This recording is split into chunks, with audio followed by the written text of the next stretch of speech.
Okay, we are here with another Modern League. This time we're playing Esper Spoils, or the spiritual successor to Ad Nauseam.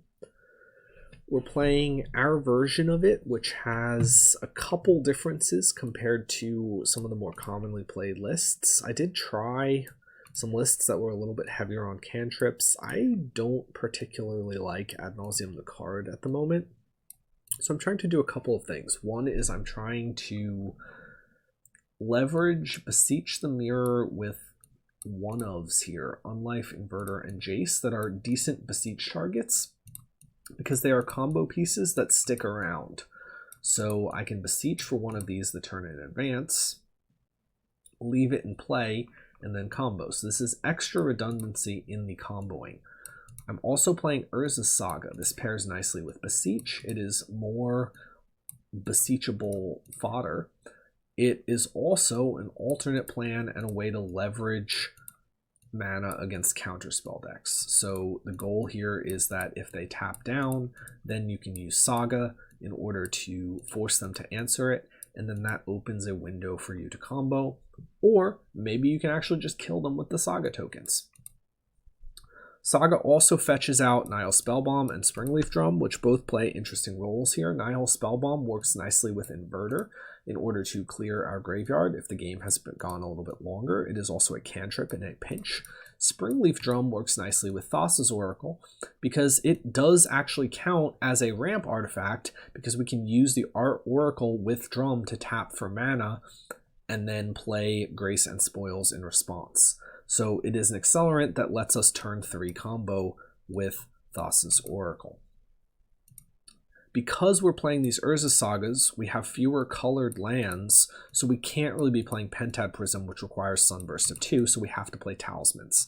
Talisman is nice because it plays nicely alongside Thoughtseize and Preordain, especially Talisman of Dominance, in order to reliably use one of these on turn 2 after playing a talisman. There's one Talisman of Hierarchy because I'm playing these silences. Silence lets us stop the Cascade decks, which is nice.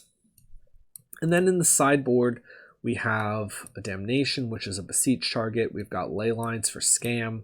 We've got some Permission, Spell Pierce, Prismatic Ending, and then we have some alternate Saga targets. Hope of Gear for counter spells, Pithing Needle for general utility, and Expedition Map for those games where we really want to be leveraging Saga. The changes that I've made from this time to last time is that I'm including 2 of these silences in the main deck. With Scam at as high of a meta percentage as it is, Pact of Negation is honestly not that good. Pact of Negation is, I was thinking about how can I pre-board for Scam as much as possible. I was strongly considering the main deck Ley Lines, but the problem is they're just really not that good against any of the other decks.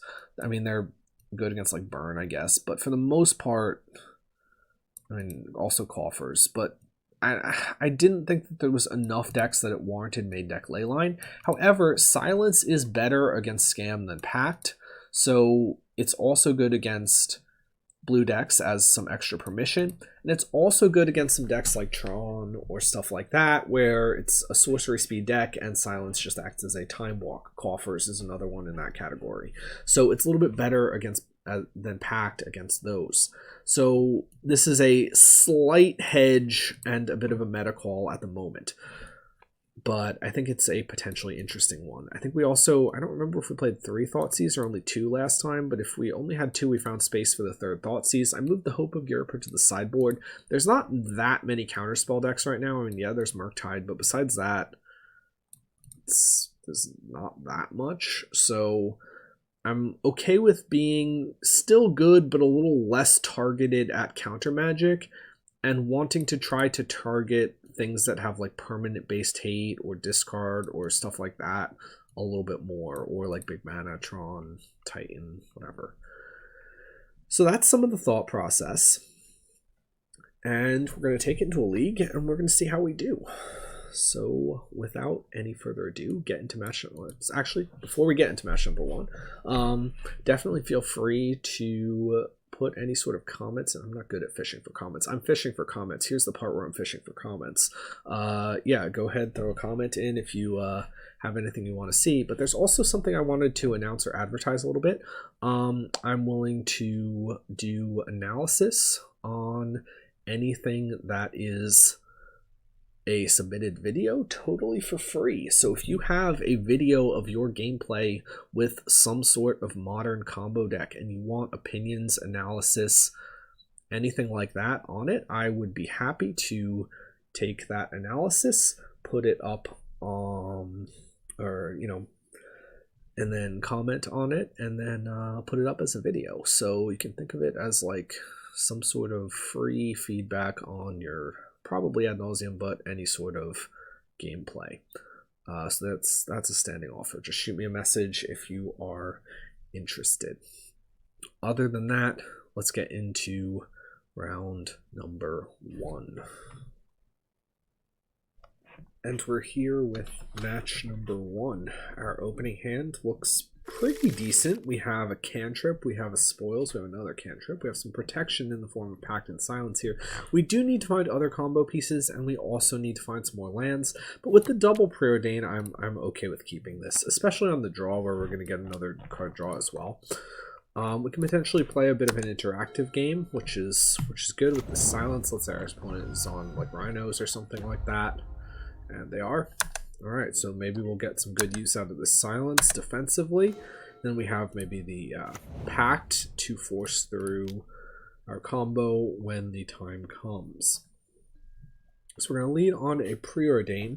And we can take Saga here on 2, or we can take this Beseech, or we can take both. Saga is kind of interesting because turn 2 I can Saga, Talisman, Preordain. It doesn't necessarily make white mana, but then turn 3 I can Urborg. I don't know if I love this. The problem is I maybe will not have the opportunity to silence their cascading. The Saga is going to be slow. I think it's actually bottom both and look for a white land. Okay, Thoughtseize is not bad. Next turn I can Talisman Thoughtseize them. And then the turn after that, Preordain again. Obviously depending on what we end up drawing. Basically I'm trying to make sure that I can line this Silence up defensively, because I think I'm going to have enough to protect my combo with the Pact, and especially now with the Thoughtseize. So I'm just looking at sort of making sure I'm getting like full value out of my hand. So they have a Flooded Strand. They could have Ice for us on turn 2, perhaps. That would be a little bit annoying, but we can still Urborg Thoughtseize.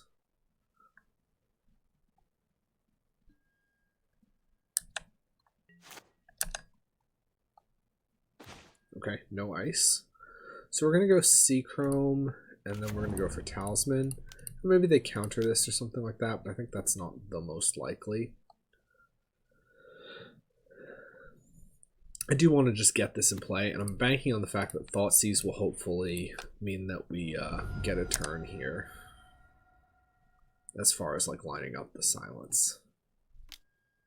Okay, they cycle Lorien Revealed. So they want their 3rd land. We do need to find some combo pieces though. They have Tidebinder, Shardless, Ardent Plea. So they are going to get to go next turn. So I think I take the Shardless, and because at least the Ardent Plea means it's a, well, with Ice it's not a 3-turn clock, but it's almost a 3-turn clock. It's a little dicey. We'll go ahead and take the Shardless.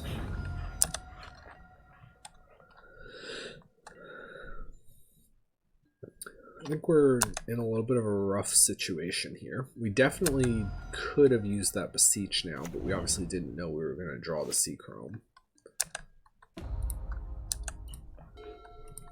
They may pass and try to hold up a Tidebinder if they're scared of us potentially comboing. Nope, no fear. Okay. It's definitely a bold choice. We have no choice but to let this resolve. I'm not going to pact spoils for a grace here. We are technically on a 3-turn clock here, not a 2-turn clock. Okay, a Beseech is a pretty good draw, because I do get to now put a Unlife into play. So we can float a colorless, black, black, black, cast with Bargain. Now we can go get and play an Unlife. And now we just need to find an Oracle. We do have Pact lined up for their Tidebinder. They maybe will get to stall us a turn here with Fire Ice, like tapping a land, even if we don't draw the Pact, but we're probably going to have to preordain to find our Tidebinder anyway. We can maybe use this Silence on the Footfalls next turn. They're going to hit us for 8 down to 9. And we're going to definitely have a question put to them of how are they going to use this Fire Ice. Fire Ice, they're going to use it to burn us, to put us down so they're hitting us below Unlife in 1 turn. Maybe. We'll see. The revealed cards. It's their graveyard. So they have a Fire Ice. Why is this being so weird? Alright.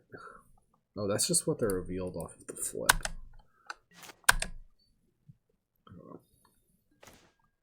Okay, Spoils is good, although it's not good enough here immediately because we need another land. But this does represent a win if we can find another land. I can use the Silence on their turn. So I'm going to bottom the... Oh, am I bottoming the Saga or the Swamp?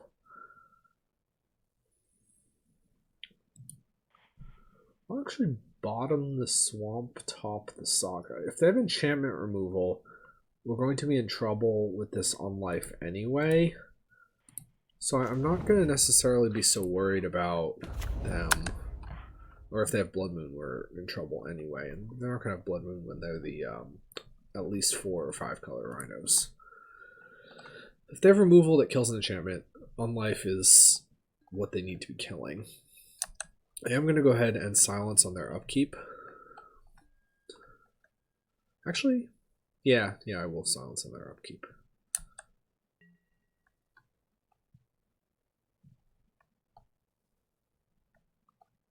Let's see, are they going to flash anything in?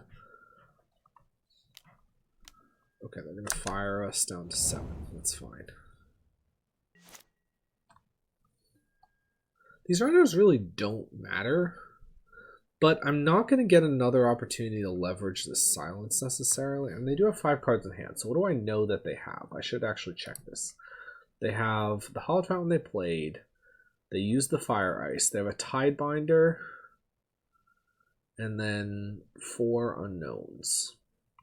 Because they had Plea, Tidebinder, Shardless, Land, Fire Ice when I checked their hand.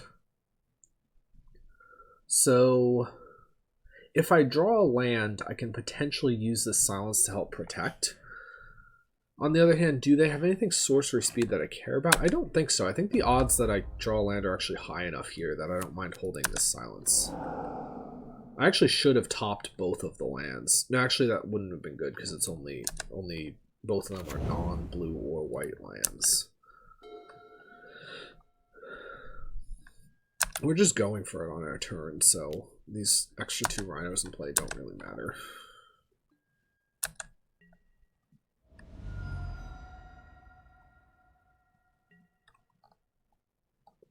Yeah, if they're not going to play anything anyway, potentially we can leverage the Silence positively. And do we hit the land? Okay, well we hit an Oracle, which is actually just as good. Because, well, no, it's not as good. Well, I can Spoils for a land, which is a fun line here. Alternately, I can just Spoils for a Pact. I think I'd rather Spoils for the land, though. Because if I Spoils for the land, then Silence is a little bit more, like... it's a bit more of a catch-all than a second Pact. Yeah, I think I like the idea of having the Silence to lead on. kind of, let's say they have like Counterspell plus Tidebinder or something. We can get through that, but we couldn't get through that if we, well no, we still get through that if we have a second pact. Okay, so now I have to Spoils for Grace. Why would they not do that on their turn? It's just fully wrong. Okay, so I have to Spoils for Grace, cast the Grace, hope that I don't exile Island with this first Spoils, get Island with the Beseech. They fully punted this, though. They just use that on our turn, on their turn, and then we're dead.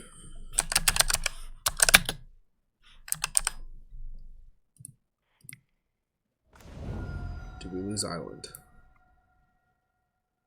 We did not lose Island. So we cast Grace.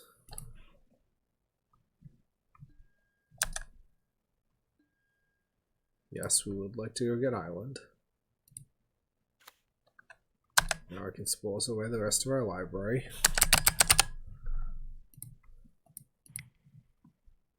Now we have an Oracle. Our opponent fully just punted that. We should have lost that.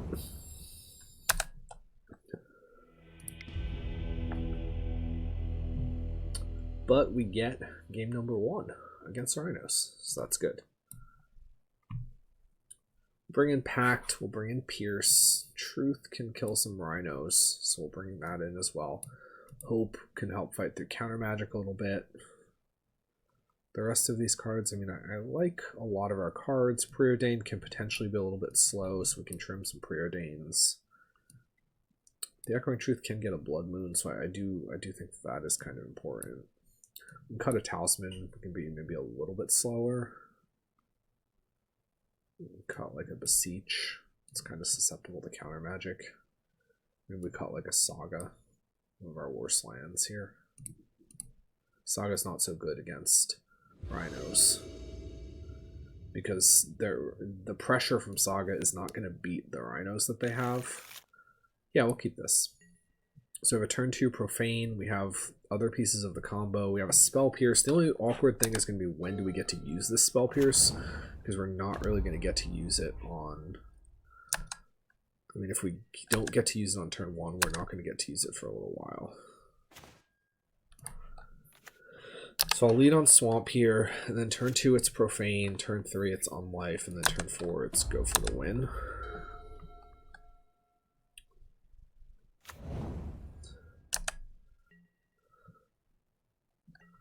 And they do just get the opportunity to resolve a Rhinos on turn 2, but if they do, they tap out, and then, I mean, maybe specifically if they have Force, they could still get us, but I think that's a risk that I am willing to take here.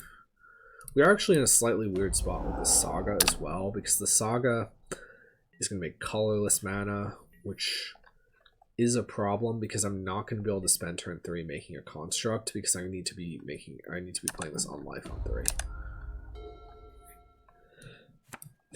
Now, more Spoils is like kind of okay, but only if I'm drawing the lands to back it up.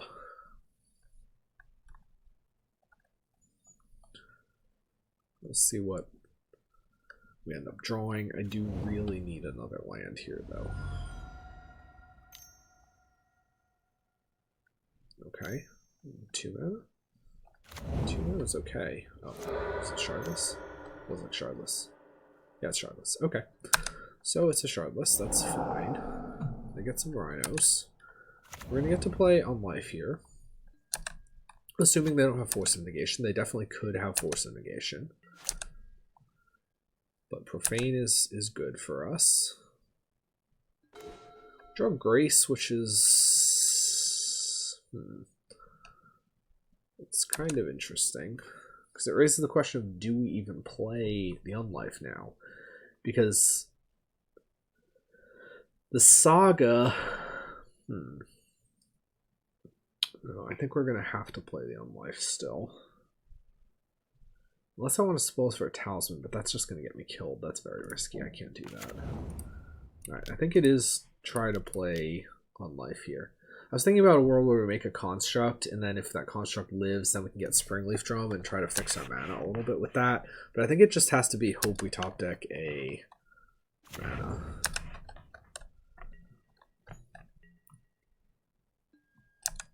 Which means I probably am going to have to get an Oracle with the Profane. Because I have to make the decision on that before my draw step, obviously.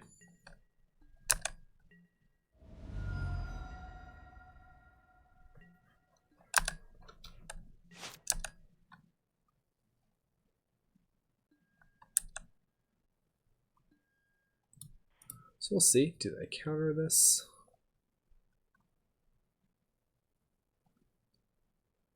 Looks like maybe they're thinking about it. The double Beseech is interesting. It means they're less likely to have a Beseech to actually blow up our own life. So while they still could, I feel somewhat secure in this unlife being on the table. They could have something like a Brazen Borrower, maybe. They're definitely thinking about whether they're countering this. They're commandeering it. That's bold. Pitching 2 cards. That actually potentially represents a sizable risk with this on life, but I don't really know what other option I have. And they can get, yeah, now they can get something that kills on life, which means we're reliant on this Grace. But they have the 2 mana to live a Spell Pierce. I could Spoils for a Pact, potentially. What did they pitch? They pitched a Tidebinder and a Fire Ice. They have more Rhinos coming next turn, but that doesn't really matter.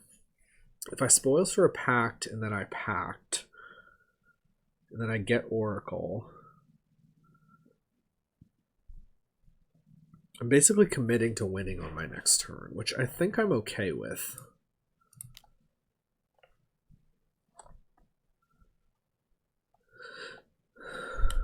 I think I mostly can't let them have this card at this point.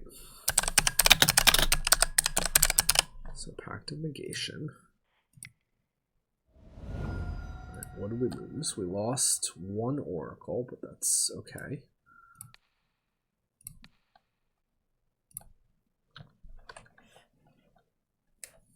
Did we lose our Springleaf Drum? Yes, we did. That's kind of annoying. We also lost Hope. We do have Nile Spellbomb as... Oh, they have Mystical Dispute. I have to Spell Pierce that.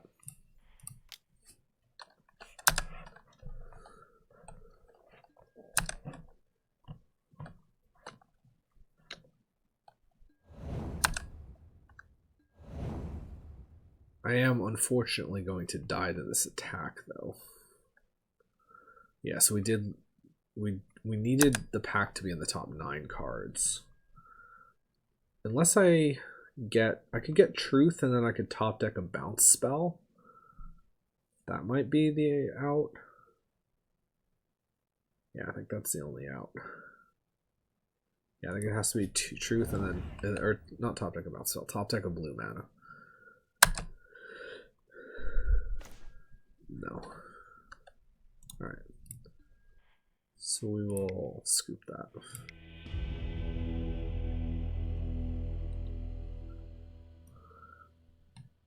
So on the play, I do want this land back in. I'll shade the last Preordain again, stay interactive. I mean, the Preordains are definitely good, and they are a consistency tool. We don't really have anything else we can afford to cut.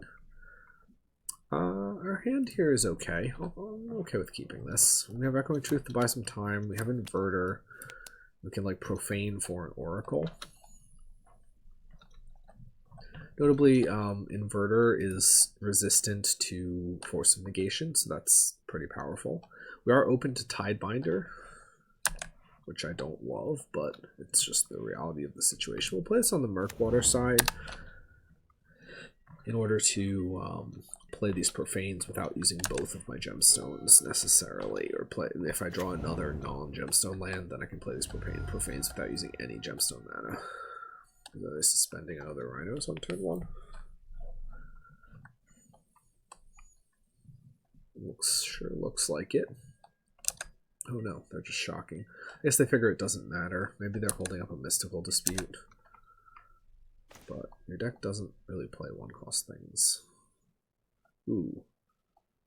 Do I... Actually, this is a very relevant question. Do I take the life loss? I think I actually do here because I have this Echoing Truth, so I'm okay against some Rhinos. So I don't really fear some Rhinos that much.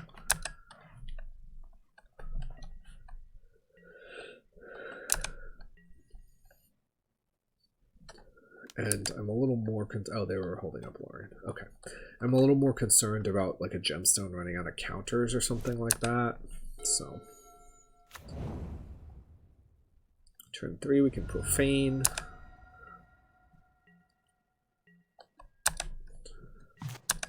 Again.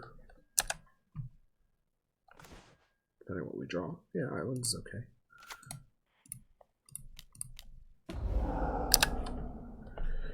And then next turn we can get Oracle and play Inverter, although that is a little bit risky because we are just kind of open to any sort of interaction. So depending on what they do, it might be useful for us to get some interaction.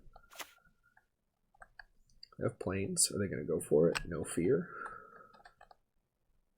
They maybe should have fear. They've seen Silence. They've seen Spell Pierce. Did they see Silence? They may not have.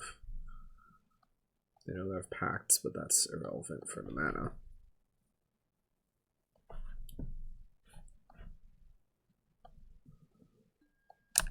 Okay, they're passing. This potentially reads like they might have a Footfalls then. They're like thinking about going for it. Are they going to commandeer this Profane? Is definitely an interesting question.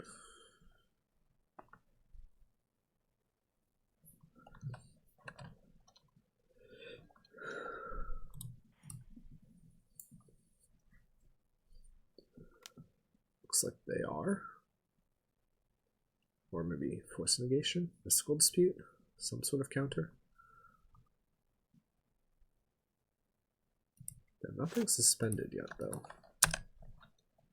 I think I'm going to go ahead and get a Pact here. Just start building up Pacts. Start building up interaction. Because I have the second one coming next turn, and I can get an Oracle with that if needed. Or potentially just draw an Oracle along the way. Whereas I would happily take a second interactive spell. I definitely don't want a second Oracle. So I'm gonna take a Pact. Okay, Thoughtseize is a pretty good draw. This lets me hold up the Truth, and then next turn I'm probably looking at Invertering. Like the Dispute for that. It's an interesting choice. I will actually pay the 3 for this.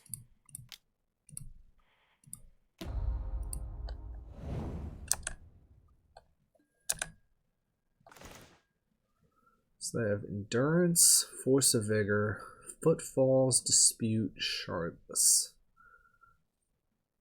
So the Endurance, if I know about it, I can play around that. So I'm not too scared about that. The Force, I do need to worry a little bit about Invertering into an open Endurance. So I would like to make sure I can combo in the same turn because that potentially could be a way they get us. The Force of Vigor is irrelevant. The Footfalls is irrelevant. The Dispute is mostly irrelevant, so I'm going to go ahead and take the Shardless. The Endurance is relevant, but...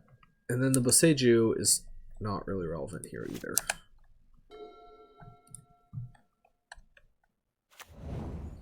So I played the Beseech.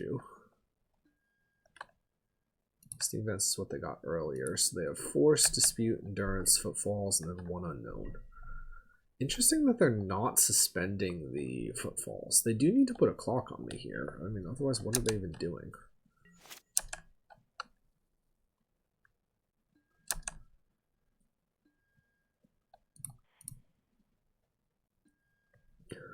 So I have a couple interesting options here. One interesting option is that I can get and play Jace. And I can start Then I can have an inverter in play. And maybe, sure, okay, they put an endurance into play. But, well, the other option is I have to wait an extra turn to be able to... I mean, they could flash in endurance. Well, they could also hit me with dispute. Actually, yeah, that's just the problem. I can't allow that. So maybe it does just have to be grab Oracle. Go down my turn, or go to my draw.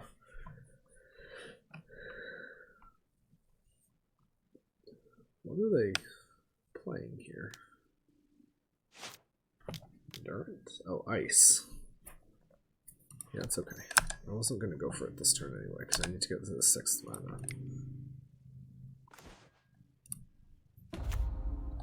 So I could play this to try and bait either a Force of Vigor, or, I mean, if they end up baiting it with a...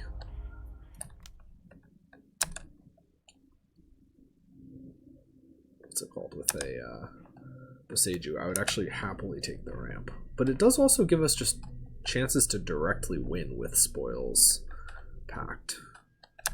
Pact to stop the Endurance. Although they have Dispute plus Endurance up now.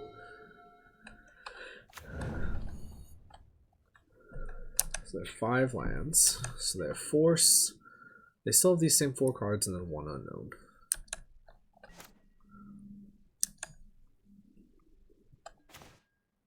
Talisman. I mean, I will play it. It is just bait for Force of Vigor.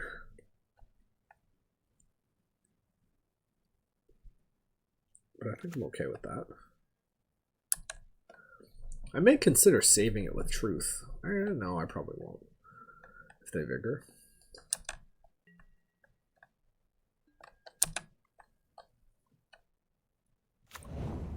Question is, are they going to do something now, or are they going to wait to try and do it on end step? They're endurancing now. That's a very bold choice. That kind of reads like they have a second one. Otherwise, they really shouldn't be playing this. Maybe they want to put a clock on, but I don't know.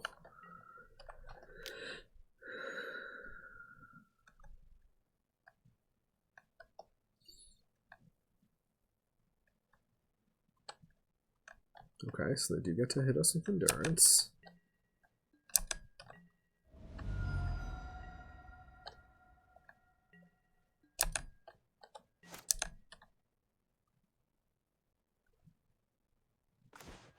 Okay, so Profane is not really what we need. So if I Inverter and then go for Oracle here, I have Pact. What do they have to stop me? They have Dispute on Oracle, so I have to line my Pact up with their Dispute. Then they have Force of Vigor, so they could kill these two things. They could kill these two things and dispute the Inverter. In which case, Inverter would flip back 2 cards. But they can't make me use the Pact. Well, and then if I pack the Dispute, Inverter would flip back 3 cards. But if they do that, I just don't have to pact the Dispute that is on Inverter. So I think I'm okay with that.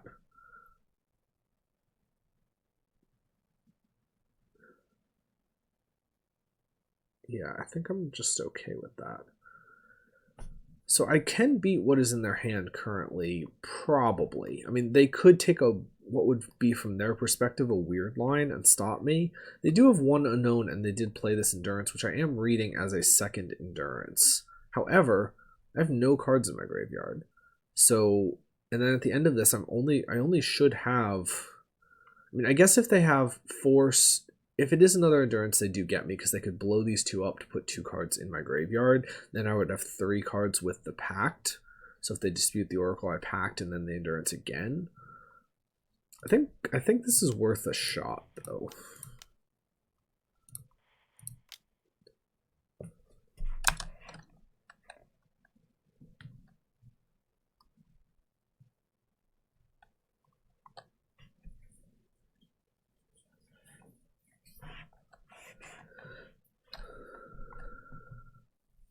Let's see what they go for here.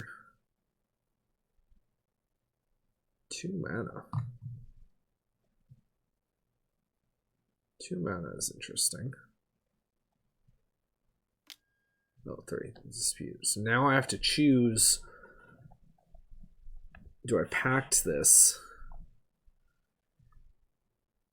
In which case, if they force these 2 things, I'll have 3 cards in my yard, and I'd have to pass a turn? Or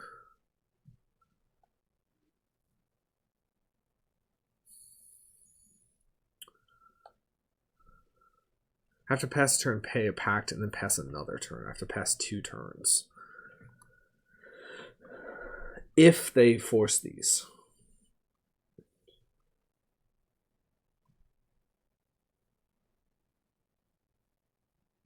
Which I can technically afford to do.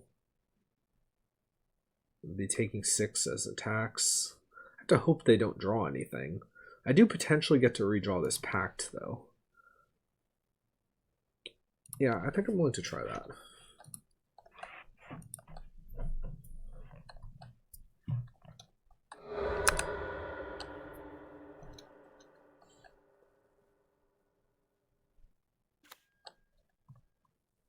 Did they have a second dispute?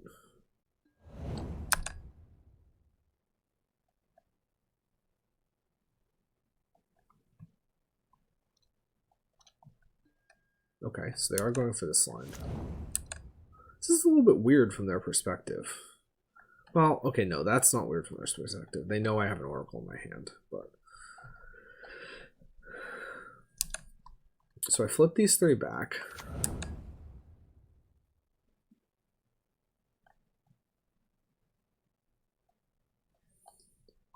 Probably, well, I do have this creature to block also. Probably I truth their endurance.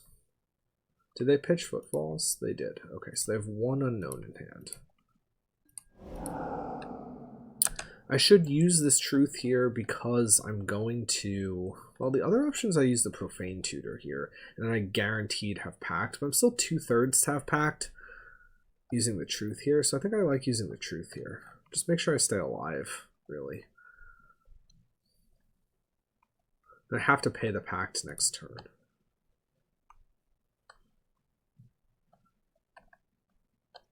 So, like, if they, like, play something else that's, you know... Maybe let's say they play something that brings in Rhinos, then I can bounce the Rhinos. Footfalls or whatever. Or, Outburst, I mean.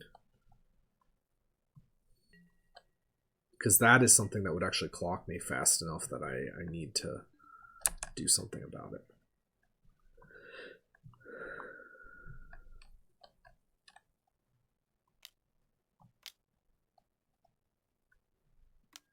Yeah, okay. Alright, so this lines up nicely. So, I mean, they could top deck and get us here, but I'm amazed that they played this Endurance. I think they should have held that. Now, this will burn 2 of my... Like, the Pact will kill my Gemstone Mine, but there's, you know, nothing I can do about that.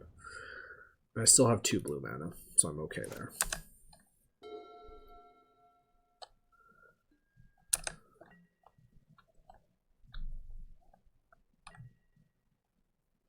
So they have a card.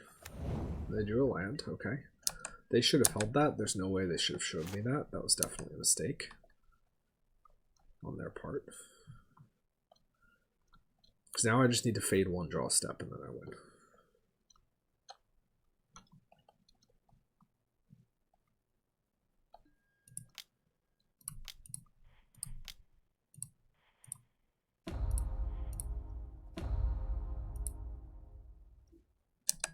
So go to 10. Let's see what we draw. Again, we have a 2/3 chance of getting packed in our next 2 turns.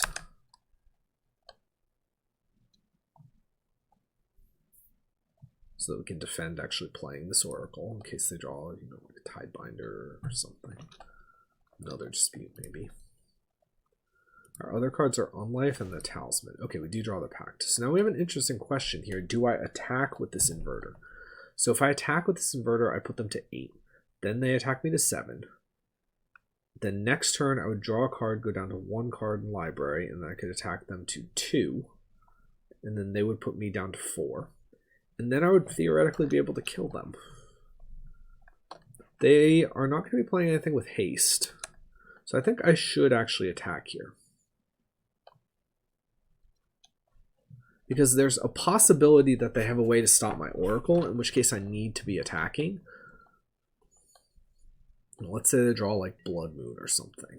Blood Moon would, well, they're not playing Blood Moon if they're the version with white. And I do have the ability to block and stall out my clock, but I think I like attacking here better. It's not like they're going to be able to kill me with this endurance.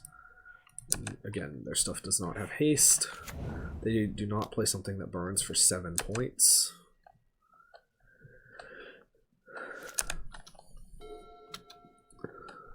So we'll see what they have. This has been a grind of a game, but I think we've gotten there.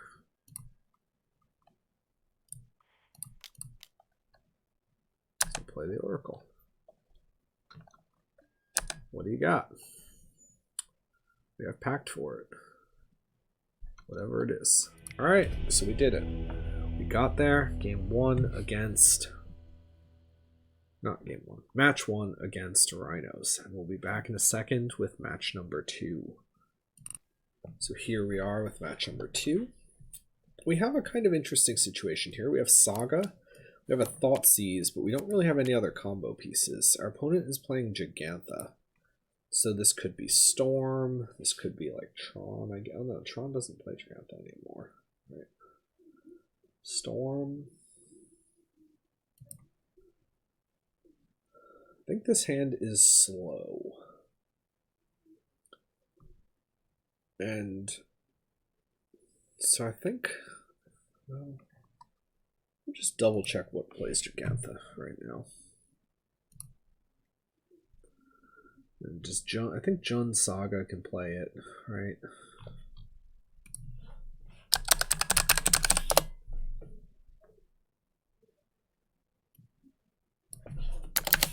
So Gigantha.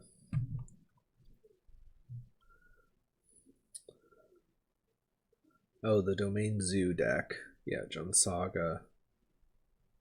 You can see where my brain is at as a combo player. Thinking Storm. So if this is the Zoo deck, I do want to mulligan. If this is Saga, I'm less interested in mulliganing. I think I'm going to mulligan because the Zoo deck is more common. And we're punished. And we get what is basically the same hand, but a little bit worse. I'm going to ship the... well... yeah, I'm going to ship the Silence. Turn 1 is going to be City Thoughtseize. Turn 2 is going to be Saga. And Pact and Silence both line up kind of badly against like creature mid-rangey decks or aggro mid-range. And it's Tron. Alright, so they have Stirrings, Relic, Star Sphere, Ulamog. Stirrings is their best shot at hitting a fast Tron. So I'm going to take the Stirrings.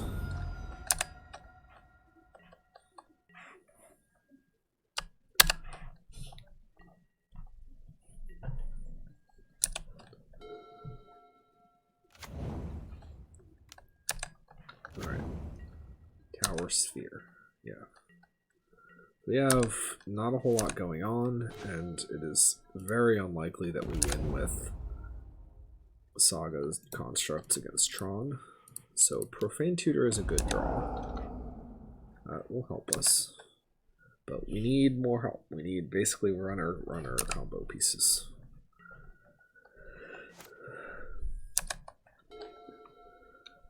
I can potentially get there with like an inverter hand, maybe. Okay, so they're filtering to a green. They're playing the star, so that's good. That means they didn't find a scrying or another stirrings. Probably play relic here. I don't think just drew another sphere. Alright, so they have Ulamog relic, 3 unknowns.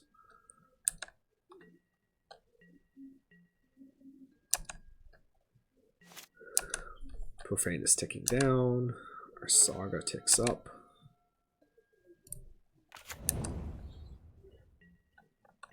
And we can make a construct here, which is okay. But we really, really need to draw like an oracle or something. And they just naturally hit the Tron. Alright. Of course they did.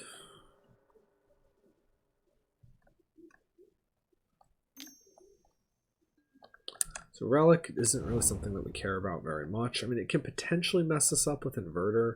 The bigger concern is going to be, do they get this Ulamog into play? I'm totally okay with them. Yeah, they're going to get the Ulamog into play next turn. So that means we kind of need to find like maybe Silence. They got a Beseech. It's an interesting choice. Kind of okay with thinning the deck here, just because I really need to draw certain things. So just getting another land onto my deck, I'm honestly just fine with. But at this point,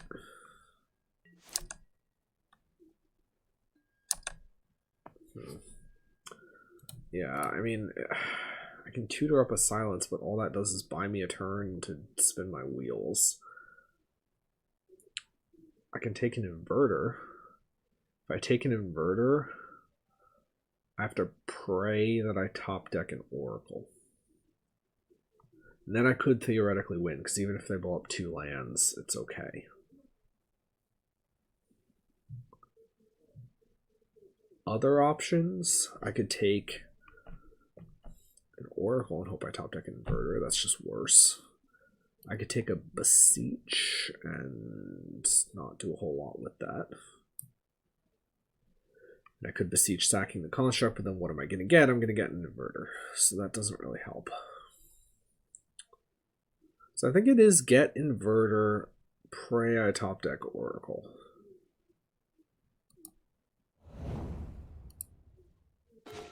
No. Alright. So we're dead. We're definitely just dead.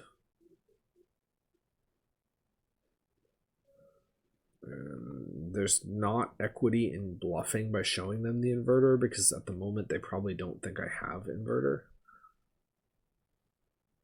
And we'll at least make them play the Ulamog, but we're dead. They can't come back from two lands down like that while the Ulamog is hitting us. Interesting option could have potentially been Oracle, hope I top deck or Grace, maybe? Let's just think about some world where the Ulamog does the milling of us for us. They're definitely baited to kill the Saga, which is okay. Okay. So they kill those. Yeah. And we do get to block with the construct, but this is super over. We'll play a Concealed Courtyard. It has to be block.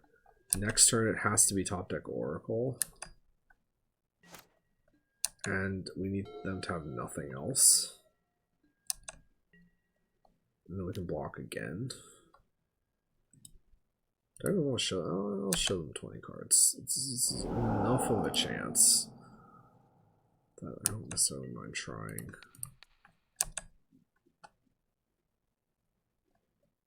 It's not a good chance. It's a very bad chance, but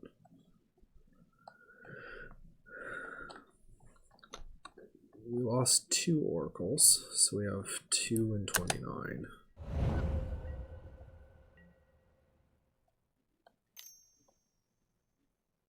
Okay, relic, sure, that's fine. Well, it's not fine, but I mean, yeah. that's actually a problem, because now I can't invert our next turn.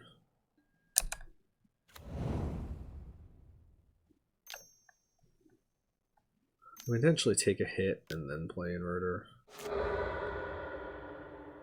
And then means I need to draw. Okay, can't take a hit now. So now I think we're just 0%. Yeah, with that we're definitely 0%. Alright. So Tron gets us game number 1 here. We had some of the not best hands that we could have. I kind of like Needle. Can stop like an O-Stone maybe. Spell Pierce is very not great. Pact is also kind of questionable. I don't like most of these cards. And we'll cut like a Beseech for Needle, just because Beseech is slow. Well, no, we do need to actually just be as fast as we can be. Do I want the Pacts, though? I think maybe I want a Pierce over a Pact. And Pacts definitely can be useful. We don't have that much time to be like messing around with cantrips. We'll cut a couple Preordains.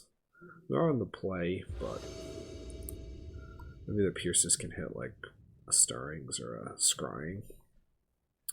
On the play, I'm saying we're on the play because on the play we have a little bit more time to be messing around with cantrips, but it's still not great. This hand is like okay. Drawing a Sorcery Seed, speed, so Silence is a nice time walk.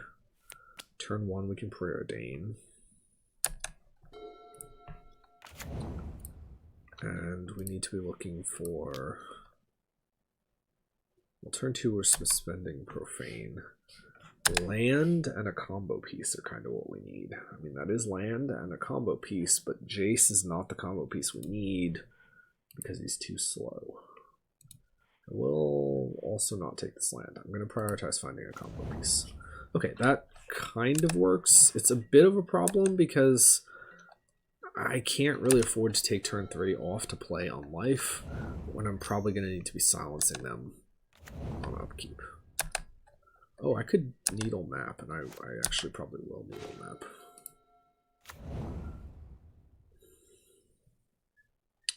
I want to suspend this Profane, but I think I need to Needle Map.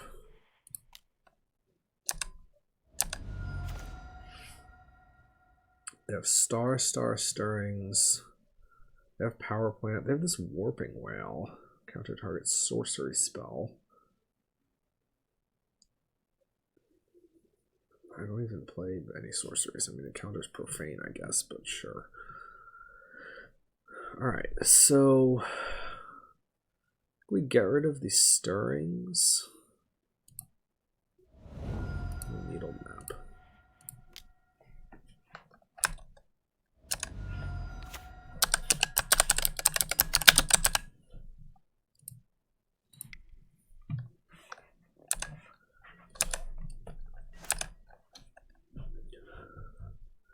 If we draw a land, we'll play the Unlife. If we don't, we will suspend the Profane. We actually might still suspend the Profane even if we do draw a land. Well, that makes our decision easy. Did they have that or did they draw that? Power Plant. Okay, no, they have that.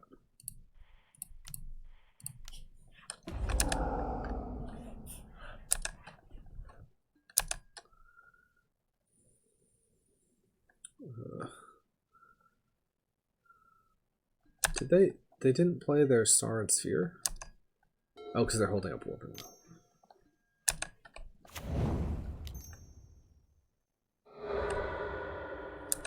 But now they're just choosing not to hold up Warping Wheel anymore. Do they? Oh, they don't have another land. They were just fishing for the land drop. Okay. Seachrome Coast. Now, I could silence in order to ensure that my whale happens. I can decide to do that next upkeep, though. I'm just going to get this Unlife into play. If I do that, then I have to top deck a land to win that turn. Basically, I can silence before my whale is on the stack in response to the trigger. And if they continue to tap down to try and ensure that they hit a land drop, they might not be able to whale. Okay, so they hit another power plant. Okay. So I will respond here with silence, because if I draw a land, I just win, and this at least means that they can't whale my Profane Tutor. So I'm going to go get my Oracle.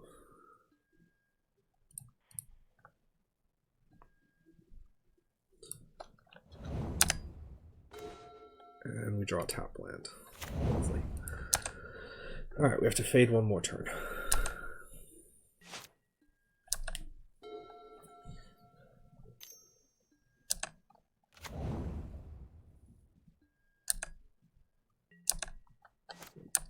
Certainly reads like they're just holding. Okay, well, we drew a silence, so we're just in even better shape.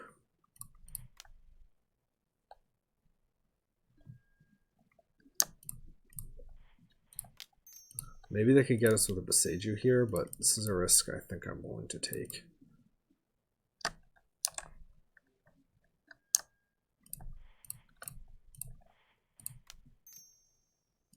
So what is our plan if we're not going for it here? Beseech for like a Grace, take an extra turn off. Yeah. Okay, so that's good. So on the draw, I'm definitely less interested in these Preordains. Also, Spell Pierce is really not as good either. I'm a little bit more interested in ending, actually, because if they just play like a map or something, I can kill it. A little more interested in Pact as the ability to like counter their big play and then win on our turn. I'm also a little less interested in Beseech. We go like this.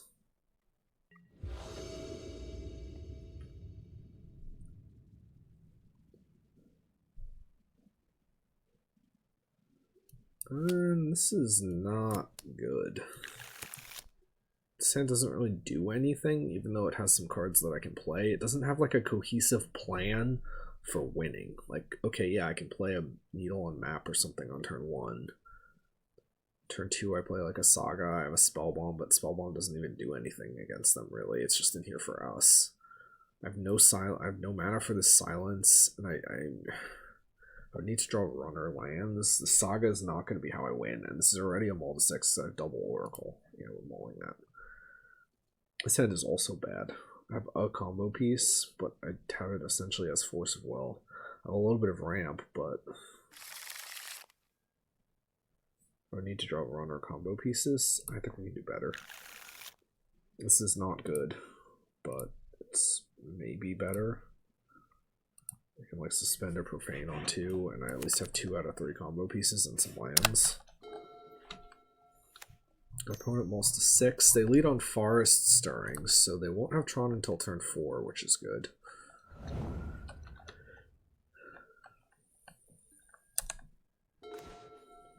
Okay, so we draw spoils. So we have all of the combo pieces that we need. So now we need we need 1 land and then some protection.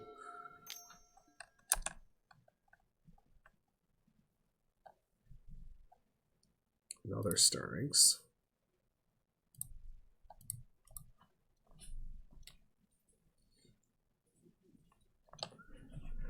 So like, so next turn we'd like draw a land, we suspend profane, and then if the turn after that we draw like silence or something, that would be ideal.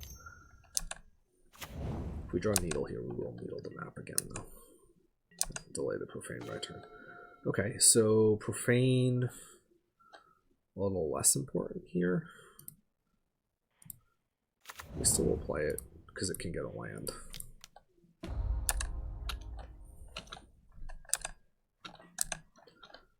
Best draw now is probably Pact. Or Silence Sounds would just be fine too. They're cracking this now, which kind of reads to me like they don't have Yeah, they got a mine and then they immediately played it. I don't think they have another land. Or if they do, they certainly don't have another unique Tron piece. So maybe there's a chance they draw it. But Spoils is actually a decent draw, because I can Spoils for Pact if I need to, and then get a land with my Profane, and then win next turn. So I think we have a pretty decent shot here. By no means a lock, but... Karn.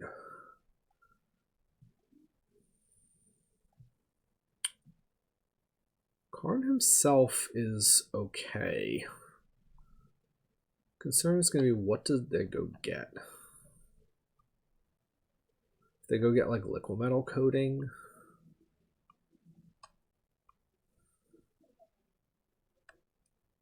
Yeah, I think we let this happen and then we counter whatever they go get. Yeah, so what are they going to go get? The ring, maybe? They get the ring. Oh, Chalice. So they're going to try and Chalice on 0.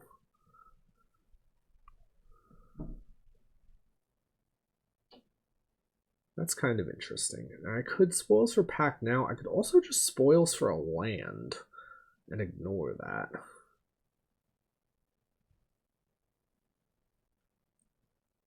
Kind of like the Spoils for a land and ignore that plan.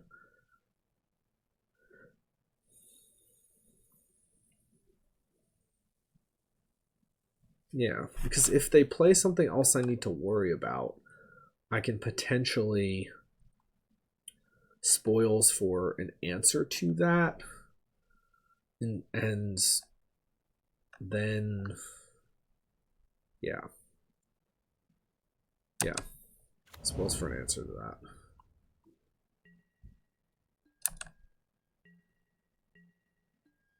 So here we can Spoils for Gemstone Mine, because that is our most populous land. By populous, I mean we have 4 of it in our deck. Not to confuse with the mechanic populate. Okay, we took a big hit there, but we lived. I remember the days of blindly turn 1 spoilsing against Tron. We actually shouldn't. No, Suspense on May. We had no choice. But blindly spoilsing turn 1 against Tron in order to find a Lotus Bloom. Those were the days. Now they could get us with Warping Well here. But if they had Warping Well, they wouldn't have Chalice on 0. So they don't have Warping Well. Or they made a misplay. But I'm going to choose to believe that my opponent, or give my opponent respect, even though they're a Tron player. Just kidding, if you're a Tron player, I'm just joking. But, we'll name Simian Spirit Guide as is traditional.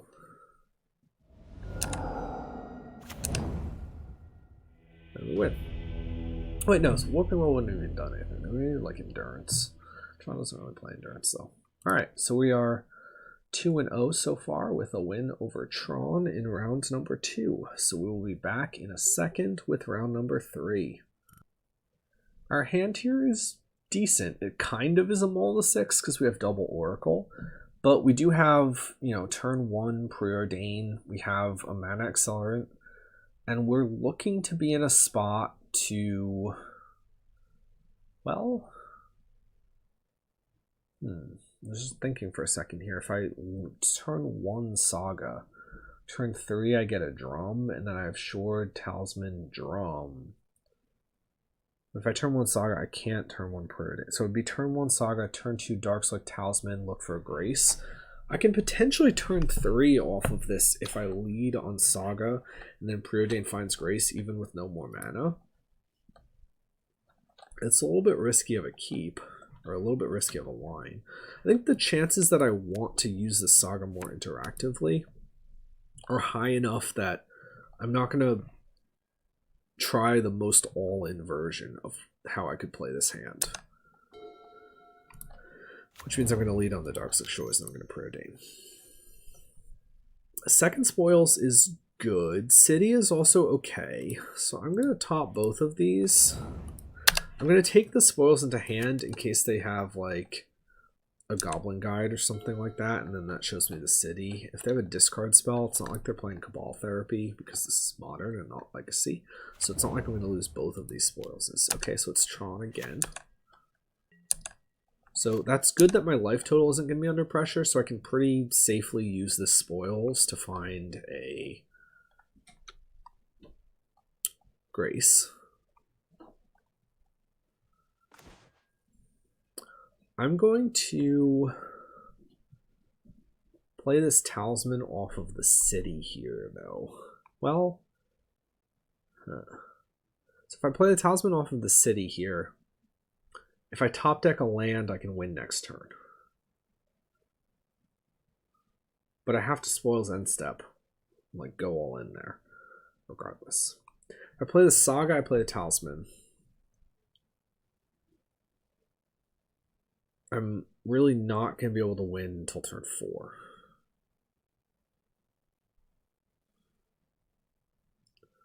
So how aggressive do I need to be here?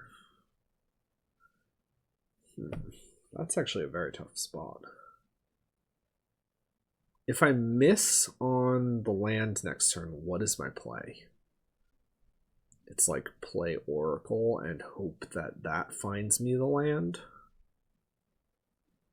I think that's high. I think there's high enough upside, and there's... It's like, I'm going to be able to combo on turn 4 anyway, even without the Saga getting a Spring Leaf. So, in that case, I think I'm more interested in playing this Talisman and hoping to be able to combo on turn 3. Which, again, means spoilsing on end step for an Angel's Grace and hoping to hit a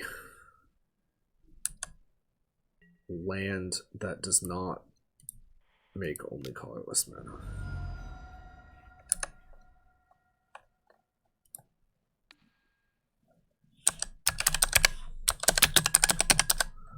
Name Angel's Grace. Okay, we lost a Preordain. That's okay. Land. Okay, we get there. Land. So we can play this on the blue side. Not that it really matters which side. We'll play a Grace. We'll hold priority. We'll spoils. We'll hold priority. Or sorry, Oracle, hold priority, spoils, hold priority, Grace, hold priority. Sometimes this bluffs people into thinking that they like can't counter the spoils or whatever if the Grace is on top. Oh, I was supposed to let the Oracle resolve. I went too fast. But, I mean, okay, we're all in anyway here.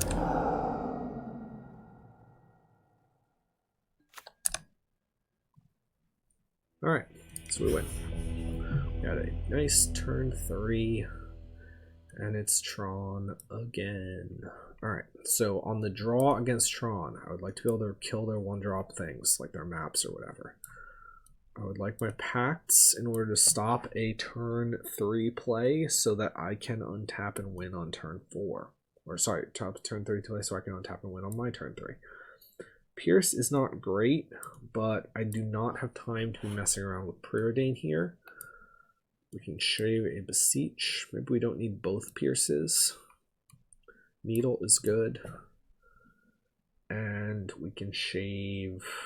Maybe it is just neither Pierce. Yeah, Pierce is not that good on the draw. On the play, I'll bring those Pierces in. Probably at the expense of like a Pact or 2. This hand can be good. It's very interactive. We have Thoughtseize. We have Force of Will between Pact, Grace.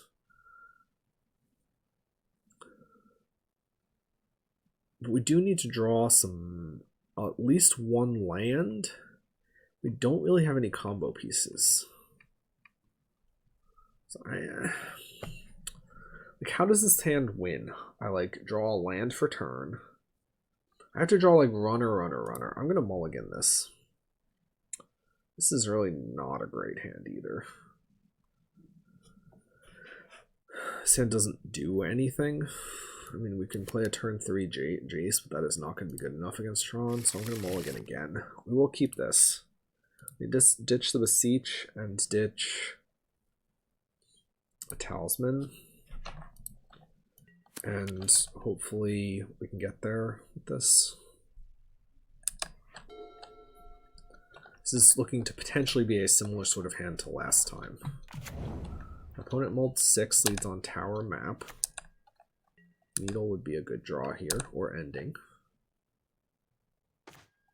It's neither. But it is another land, and that is something we needed. No, I shipped the white-black talisman, figuring I already had the plains. This possibly was a mistake, because there is a... Oh, they don't have a second land. Okay, maybe we have a chance. I was thinking we were probably dead, but... Profane is slow, but I mean, hey, they missed the land drop. So they're not going to have Tron next turn.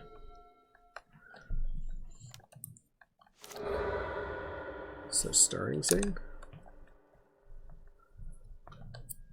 Okay. Next turn we have Talisman, spoils for something on end step. Maybe they're going to have to spend these mana to get something with map, in which case they might not be able to play something off of their lands next turn. Pact is okay. What does this do for us exactly? So if I spoils for Grace... Yeah, if I spoils for Grace or Oracle, it doesn't really matter either way. And then I have Pact to stop whatever their play is here.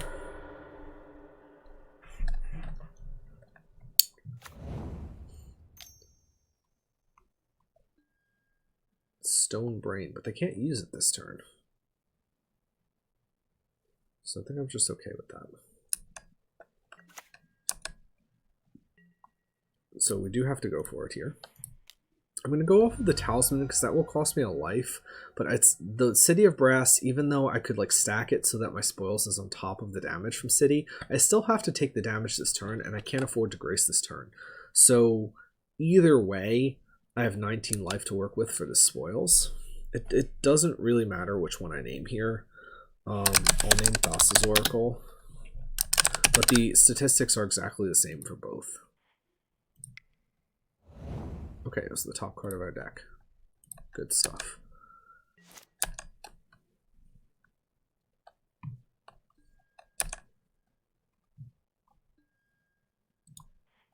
So we cast Profane Tutor.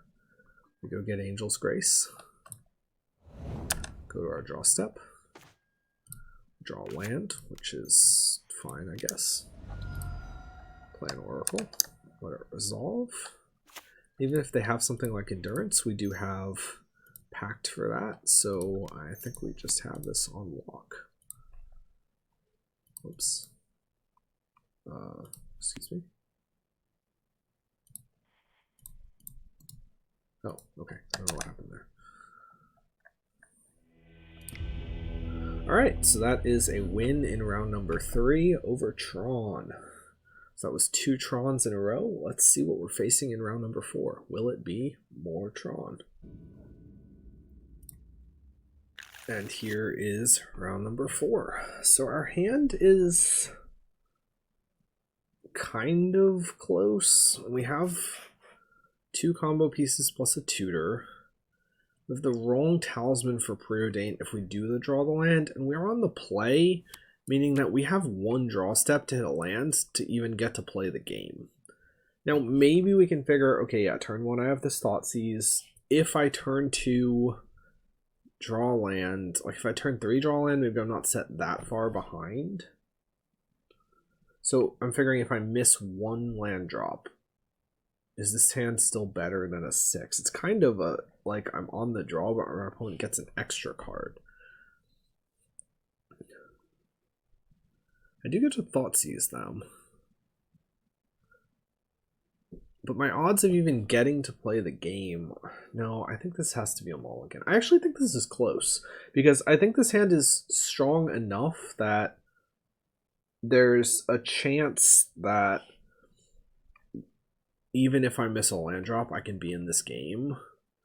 But I have 20 lands in my deck. That's like 2 and 5. So 3 and 5 times 3 and 5 is 9 in 25.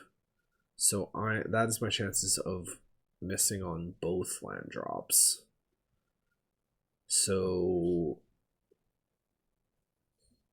it's only about 60% that I even get to play. And I'm not guaranteed to win if I can play, so I'm going to mulligan this. This hand is a bit better, I think. I'm going to ship the Beseech, and then we have turn 1 Protean, turn 2 Suspend Profane. And then we can hopefully string together a third combo piece off of this Preordain. These are not a third combo piece. Springleaf Drum is also not a third combo piece, but it is an accelerant. So this kind of is my 4th mana. Stomping Grounds. Tapped. Okay. That's fine.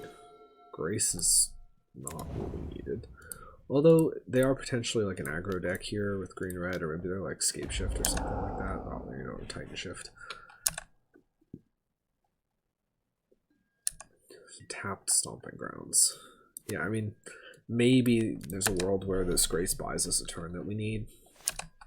So at this point, we're just looking for one more combo piece. It can be a Spoils, it can be a...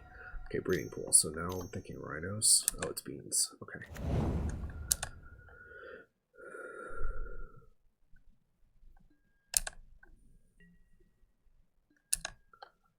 So Springleaf is not necessarily safe. Also, if they have a white land into Teferi, that could be scary. I'm going to lead on this Thoughtseize to just see what's up. Losing a lot of life here, but this game is not going to be about life totals. Okay, so they are like the Cascade Zoo Beans. Oh wait, they're Quintorius. This one from Exile, sure. Discover 4.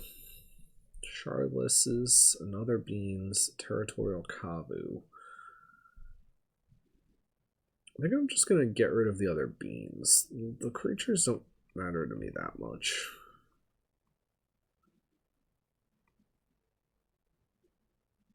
If they draw a land and Shardless into something, I mean, sure. They definitely can be aggressive, though, which is not what I would want to see here, but...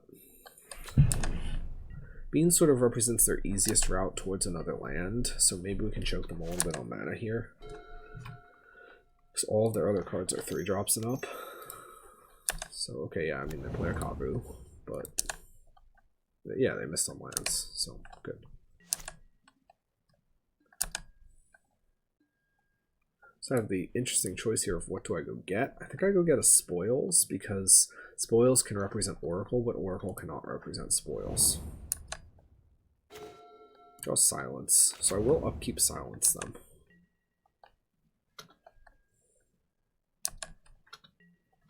I have a couple lands, or a couple turns here to do something.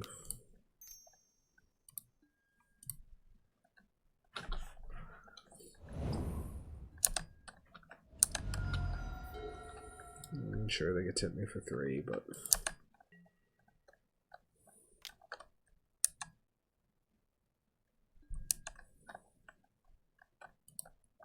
I ditch Quintorius.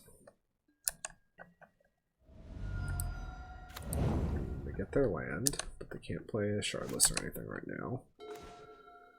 Saga... I mean... It's not really what we need. We're really just still looking for Oracle.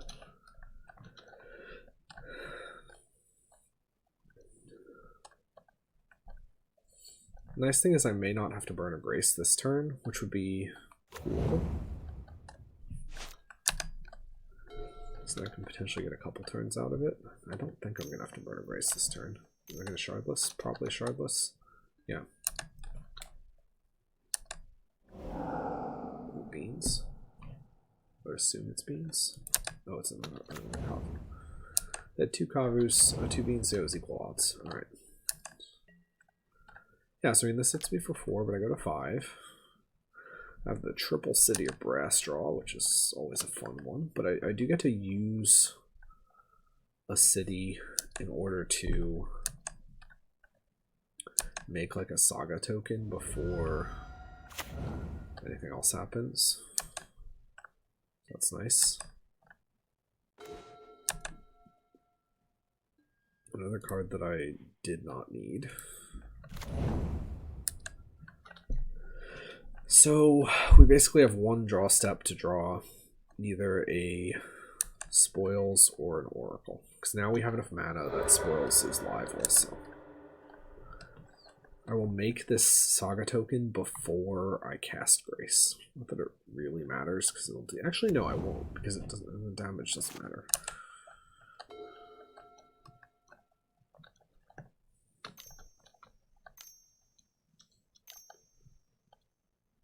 Yeah, they have another Shardless. This is presumably going to represent either Beanstalk or another Kavu. Statistically, it's probably Beanstalk here.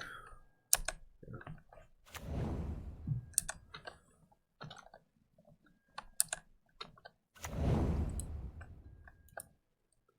Okay, yes, they get to attack. Let's see what they loot. Sure. I can exile my silence. They should loot because, well, I mean, maybe they don't know that I don't have any sort of like Snapcaster, but it's still weird to be exiling cards from my graveyard. On their part, I mean. So, well, Grace.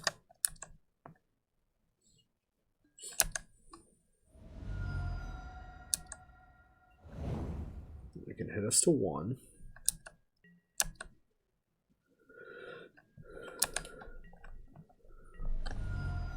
Maybe have a bolt or something on end step, or on, sorry, on my upkeep, I mean.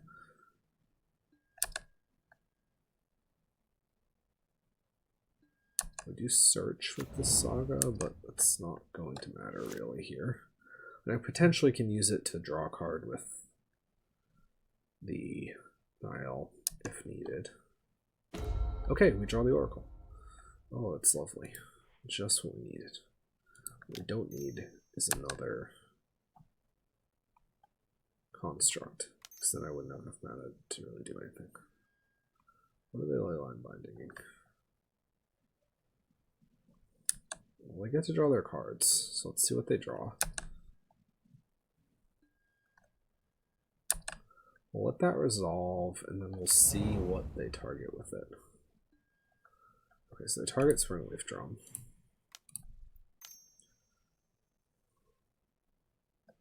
So Grace.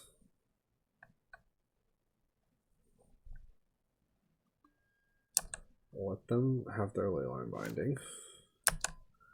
We'll search. Go get a Nile Spellbomb.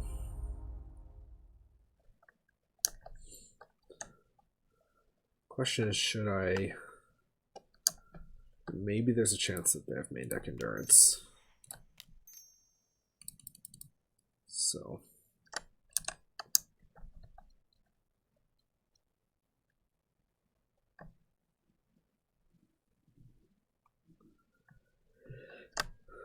Alright, we can let that resolve, and then we will Spoils. Never didn't have it. And by never didn't have it, I mean we top decked it this turn. But hey, we spent like 5 turns not top decking it, so we were bound to top deck it sooner or later. We're gonna Solitude. Solitude doesn't matter here. I always wonder when opponents do this, do they not know? Or do they know, but they're just like doing it in order to take a game action? I don't know. The only thing they could have which might matter would be Endurance, but we do fortunately have this Nile Spellbombs.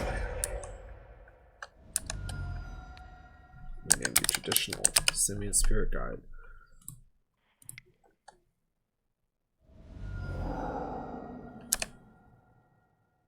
And we win. So we're against Zoo. I'll take this Damnation. I'll take an Echoing Truth. It's the Beans Zoo. Ending, maybe? Pact is not at its best, but I'll keep 1 in. Thoughtseize is also on its best. Preordain is a little bit slow. But I do kind of still want it. Saga's not the best land, but maybe we only play one ending. Yeah, we could go like this, one ending. Thoughtseize I think is still okay.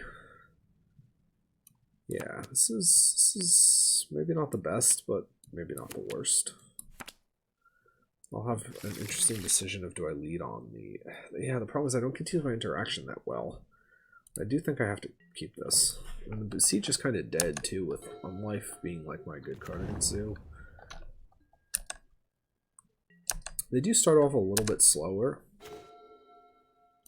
Okay, so here I will leave it on Thoughtseize, because turn 2 I'm probably playing another Thoughtseize.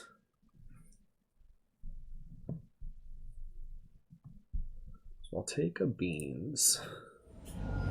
Then turn 2 it's going to be Misfault, another Thoughtseize, and then turn 3 it's probably play on Life. And then we're probably taking that General Ferris guy next turn. Oh no, it might be Leyline Binding. We'll see. See what they draw, see what we draw. Okay, land is something. Go ahead with another Thoughtseize.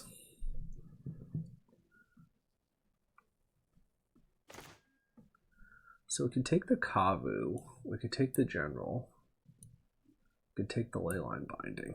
We have lots of interesting options. Leyline can kill our Unlife, but they put the most pressure on us quickly with probably the Kavu. Fury really does not matter at all. The General only kind of matters, but how much does this Leyline matter really is the question.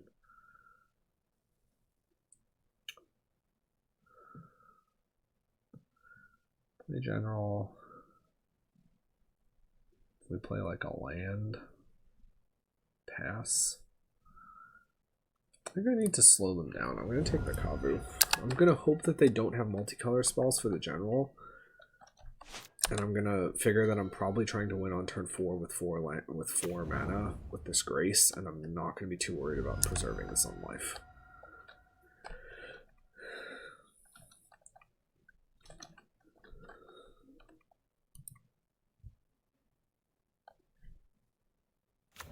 Beseech, I'm figuring here, is probably just Diabolic Tutor.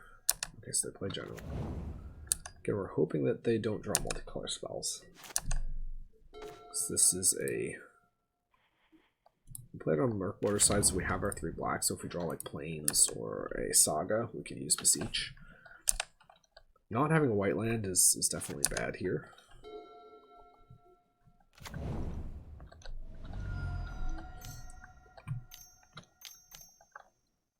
Okay, well they drew Bloodbraid Elf, which is the best possible draws they could have drawn.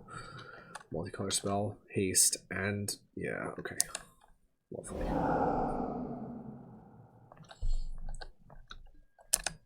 Okay. Alright. The one nice thing is that they don't have binding, so if we like draw on life, we can unlife, and then we could like leyline to protect the binding. Maybe. 6. Yeah, I mean, we're dead next turn.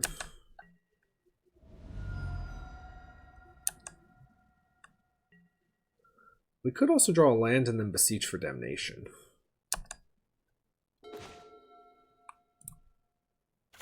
Okay, so I have some different lines here. I can play on life. They go to binding it. I pact. I grace. The problem there is, yes, I have this on life in play, but I'm forced to use the white mana gracing. I still don't have any sort of combo happening after that. So I think it's Beseech for Damnation, sacking the bridge. And then I can play on life. And I can maybe try to string something together.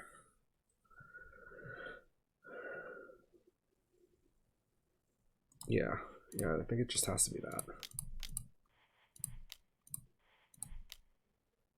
Sack the bridge.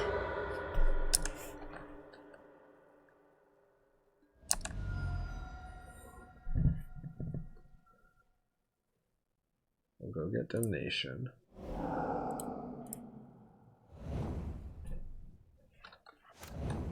Alright. They have Fury and Binding in hand, I think. Oh, they can play Fury, but we can pact on Negation if we have Force of Will.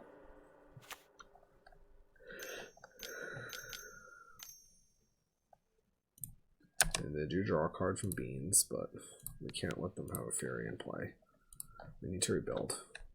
This is actually, maybe I should have second guessed doing this because they have the Binding for my own life. So I'm going to need to reassemble my other combo piece too now. Yeah. So that's not the greatest.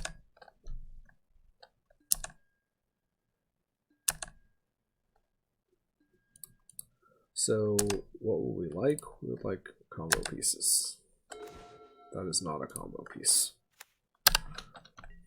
I will play it because the ability to now just play Beseech is good. We did board one Beseech out, I think, right? Yeah. And I will play this on life out because if I, for example, draw like Jace or something. Oh. Will I play this on life out? What could I Beseech? Well, no, I will. We'll draw out some sort of Binding or something here.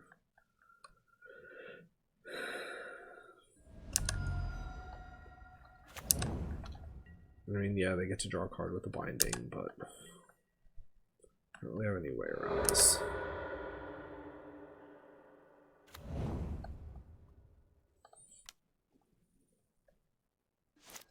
Okay, they're not spending it yet, which I'm actually okay with. Draw Sign of Draco. Okay.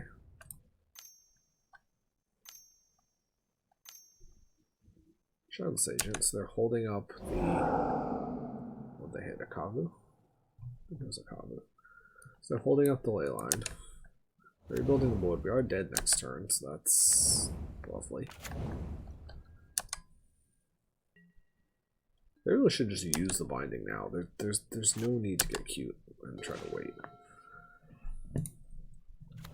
It's like if I had another Damnation, I could have Damnationed here.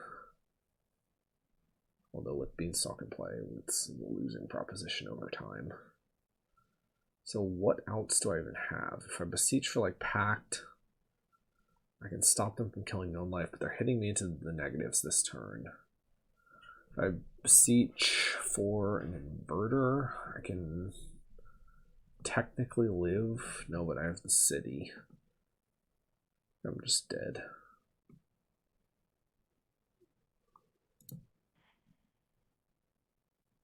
Yeah, I'm just dead.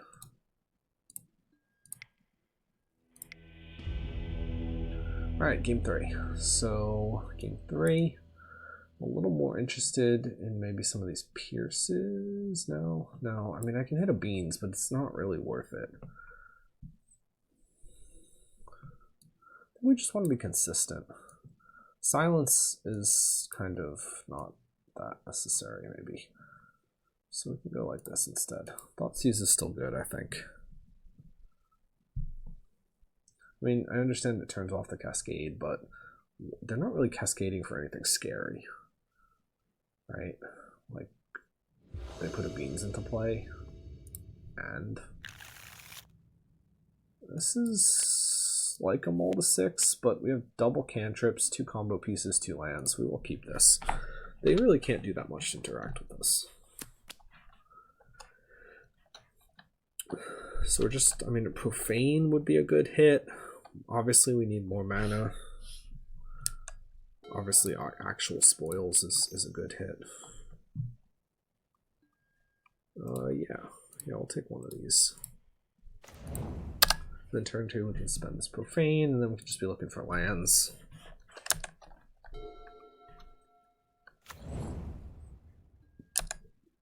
Yeah, like they take their turn 2 off to basically just play a... Yeah, that's good. To play like a Beans or something, but then like, you know, what's the follow-up? It's cascading some things in, but...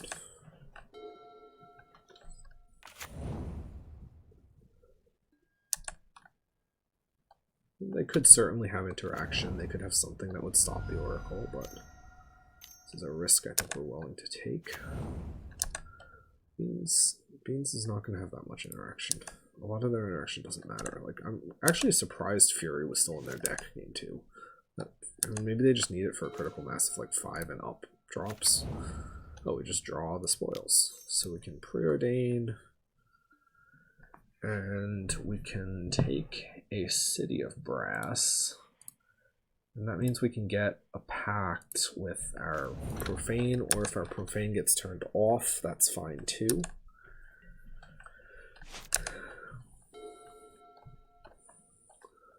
So if they play like a Teferi or something, we're just totally fine. I don't think they play Teferi. They have Kavu. Alright. They have Windswept Teeth. Alright. If they have like Endurance or something, we're also just in fine shape here. Or do they have counters for this? So yeah, so we'll get Pact. Go to draw step. We'll go for it.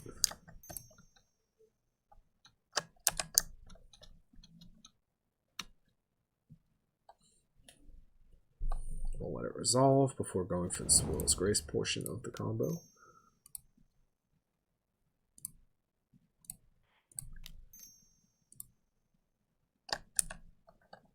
And we have Pact backup. So this should be round number 4 in our favor against Bean Zoo.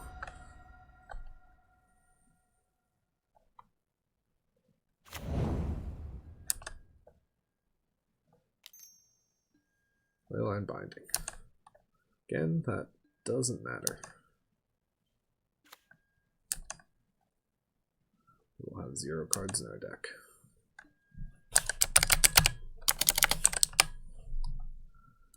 Singing Spirit Guide. I'm just going to choose to believe that people constantly removing Leyline Binding or constantly removing Thassa's Oracle is just an indicator that what we really need in the format is more Thassa's Oracle. Alright, so round number 5. Let's see what happens. I'll be back in a second. Our hand here is okay. We have a turn 2 Profane. If we draw like another land, we have Unlife, and then we're looking at a turn 4 combo. These Beseeches are kind of dead right now. But if we get disrupted, they could become relevant. I don't like that our first land is probably going to have to be this Gemstone. So there are problems with this hand, but I think it is on the keepable side of borderline. So our opponent is first. On the play, I think I'd be noticeably less likely to keep this. But this is a little more resilient and a little more reliant on drawing lands in a way that I'm more okay with in the draw. So Bauble Mire is probably like Jund Shadow. Oh wait, no, this could be like Prowess. Prowess or Jund. Not Jund Shadow, Jund, yeah. Jund Saga. Alright, so they're on a Ragavan start. Unlife will hopefully be decent here. Oh, this is... I actually do not think I can afford to play the Preordain with this, because I need to play the Profane next turn, and then I need to play the Unlife the turn after, and then I still need it to generate a mana the turn after that, so I just can't afford to play this Preordain.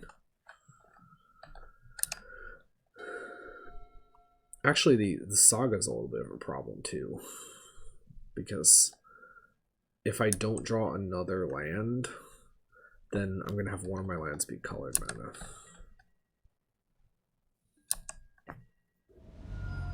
see, what did they get? I got a concealed courtyard. I would have liked that. The nice thing is we are kind of resilient to like any sort of discard or something like that. I mean, they can definitely slow us with that, but we will still theoretically be able to combo eventually. Hopefully they just have like a handful of like terminates or something. Maybe it actually is. Okay, land is good. So I am going to play the Saga here. I will have the choice of being able to make a construct next turn to block or play Unlife. I'll almost certainly play Unlife. But depending on what they do, depending on what I draw, maybe there's a world where I make the construct. Now the city does have the upside of if I draw another land. Well, the city, well, no, actually it doesn't. The city, you would think that it might have the upside of if I draw another land, then I'm just in better shape with city. But I'm not going to be comboing before turn 4 anyway, given that that's when this Profane will be coming off. So I'll have the 2 turns to play city plus another land, so I don't need to rush to get this city into play to have the colored mana, like I did in that earlier game where I took the line of not playing Saga, and it let me combo on turn 3. If I had a mana rock, and like the tutor was a oracle that was in my hand, then that's a different story, but it's not what is going on here.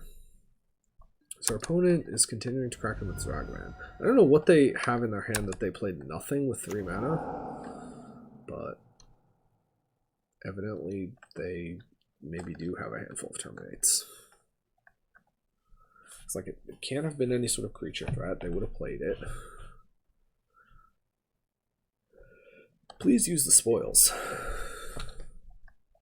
Use it. Come on. You know you want to like go get like another terminate. I've got Saga. I gotta kill that. Oh, what? I was not paying attention to what they were really doing. They're like a 5-color. They're like, what even are they? They're like 5-color Ragavan expressive iteration bauble.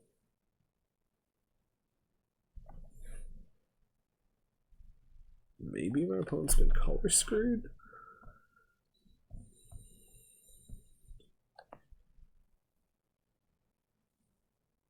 Yeah, I have no idea what they're playing. Watergrave, Sacred Foundry, Stomping Grounds is a true mix of fetch lands. But then they're playing Bauble.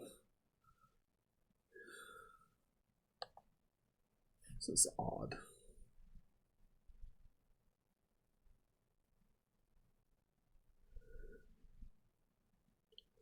Unless I'm just missing something obvious, but I don't think I am. I mean, that means they're maybe a little more likely to actually have an answer to this Unlife, which I would not... Wild Macottle. Okay, so they're on the zoo domain thing, but they're playing Baubles. I didn't think they played Baubles. Yeah, no, they don't. They're playing some sort of twist on the domain zoo. Then that makes it even weirder that they played nothing on with 3 mana. Okay, yeah, Tribal Flames, sure.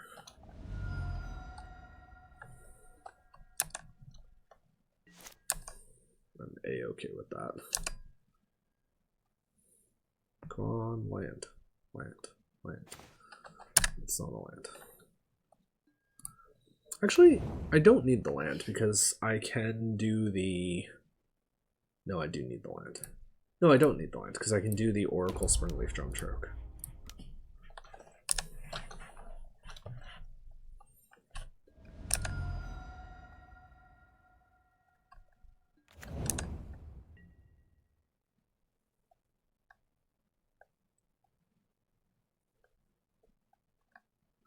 So, as long as they don't kill our Unlife, we are maybe in okay shape here. By okay shape, I mean hopefully winning. But when my opponent is playing what they're playing, there's a lot of things that could be in their range. You know, maybe they have a Beseech and then they blow up on life and then we're sad. Or maybe they have, I don't even know, land, double tribal flame. No, that wouldn't be good enough.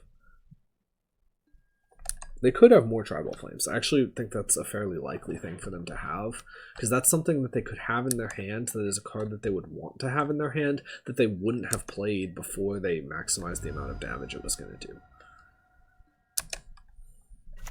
So double tribal flames, very possible. The worst thing there would have been if they hit a Springleaf Drum. Springleaf Drum is critical to my plans at the moment. They do actually get a window to kill Springleaf Drum with a Leyline Binding, but a Leyline Binding will just kill us here anyway with On Life, so...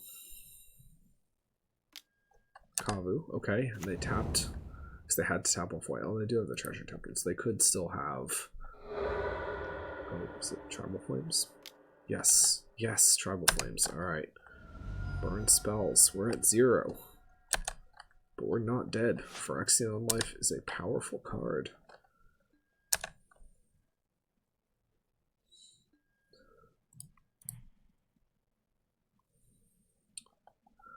And we get the Thassa's Oracle. We go to our draw step.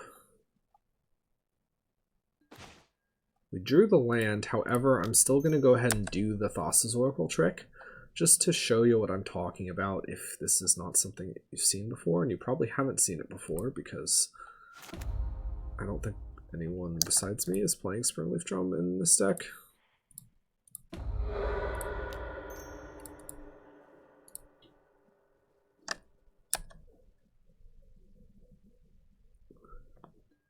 In theory, they could have main deck Endurance, but I think the odds of that are sufficiently low. I should have played the Island Preordain just to slightly insulate against main deck Endurance by maybe finding a Pact, but...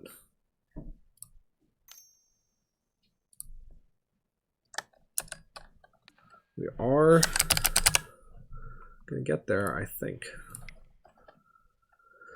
So, no Endurance, no. Alright, so we get game number 1. And we are now sideboarding again against Zoo. Tribal Flames, Domain Zoo. So ending is something we're going to want. Damnation I'll bring in. The silences are not really what I need, even though, yes, they could have Cascade. I think I'd like to be a little bit more proactive. Truth could buy us some time. I'll trim a Pact, and I'll trim a Thoughtseize. And we'll actually leave the Preordains just to try and be as consistent as possible. This matchup is mostly a race. But if I can throw a wrench in their plans with like Thoughtseize, Ending, Damnation, then maybe that'll help us get over the edge.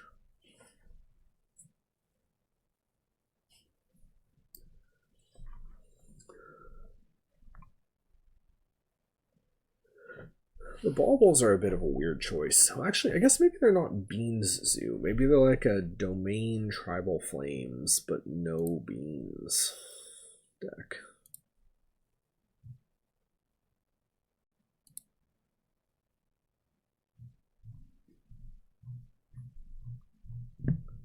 Just seems odd, because the strength of Domain Zoo is in the fact that it can be a Beans deck that is also...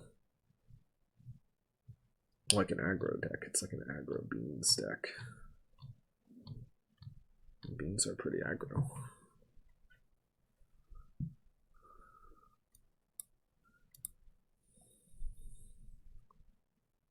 don't think I want the Pierces. Yeah, yeah, our opponent is on a weird version of this. It just feels like they're on like Zoo without Beans, but the only reason Zoo is even playable is because of Beans.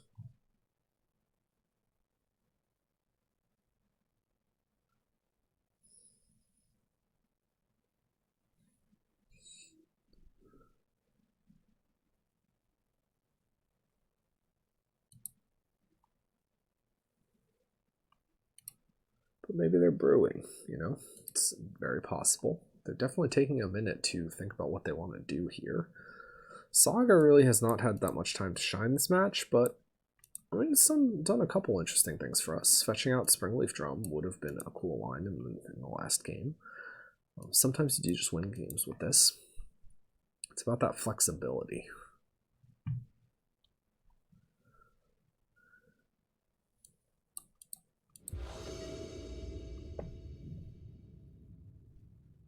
Quintus 1985. And the matchups where Saga kind of shines are not what we've played against. We've played against fast decks, whether they're Tron or Zoo. And Saga's at its best against like a slow deck with counter spells, where you put pressure on them with Saga so that they have to do something, and then you use the mana advantage created by that in order to kill them with your combo.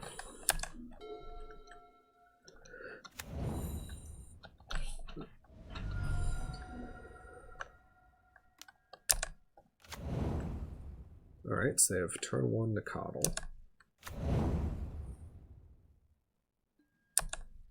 So we have an interesting choice here. Do we want to ending or do we want to thought seize?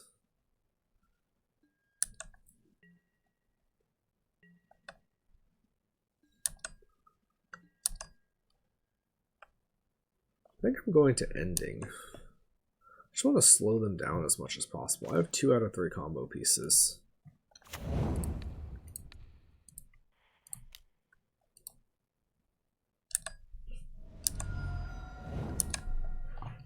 Next turn, I'm going to Dark Slick, Suspend Profane, and the turn after that, it's Misfault, Preordained Thoughtseize, looking for either a Spoils or an Oracle, as well as Thoughtseize hopefully taking a piece of disruption that they might have. They have Seal of Fire. What? I mean, they're playing Goyf, is what that means, but their opponent is cooking. They're brewing. We are a little bit, but not as much as our opponent is. And yeah, so I don't feel like, especially given that they missed their land drop, I don't feel like I'm under the pressure to Thoughtseize something right away there. I'd like to make sure that I get this Profane ticking.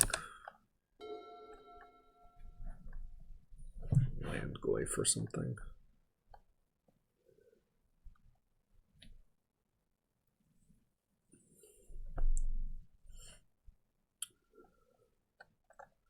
On our turn, I'm gonna Thoughtseize before Preordain almost certainly, just so I have maximum information for Preordaining. I do have this Beseech too as a nice little backup plan if something goes wrong and I have to Beseech for a Damnation. I could also think about if I get an Inverter off of, or if I get an Oracle off of this Profane and I got another land, but I don't have like a Spoils, I can Beseech for an Inverter and go for an Inverter line. So this Beseech is giving us a little bit of redundancy, flexibility, which is nice. Maybe this is going to be like a Kavu, or else it's the Goyf. Sorcery Land, Artifact Enchantment, Goyf would be 4/5. Oh, Burning Tree Emissary. Into Goyf maybe? Or into Kavu maybe? Could be either of those. So shooting us with the Seal Fire. A little odd that they're doing that now. Very odd that they're doing that.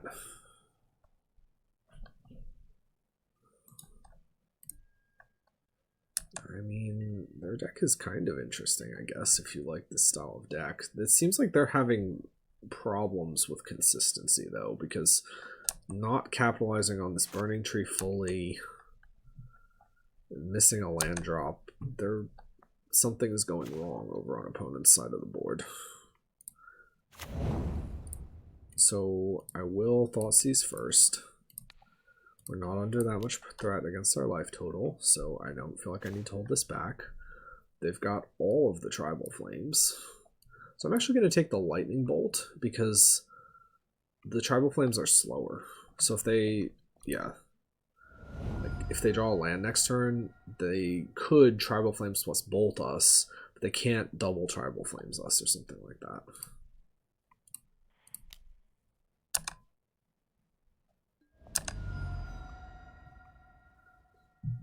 If they don't, then they're going to have to make a choice between Tribal Flames or this Saga Band. I'm going to bottom both these. Like I said, we're just looking for combo pieces.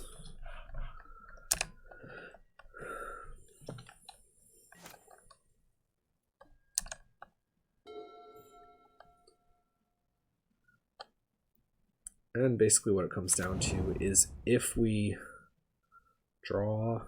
Well, actually we need to be a little bit careful here. So they can Tribal Flames us for 5, 6, 7, hit us to 6. Then if they draw another land, they can double Tribal Flames. Or Tribal Flames plus Ragavan here.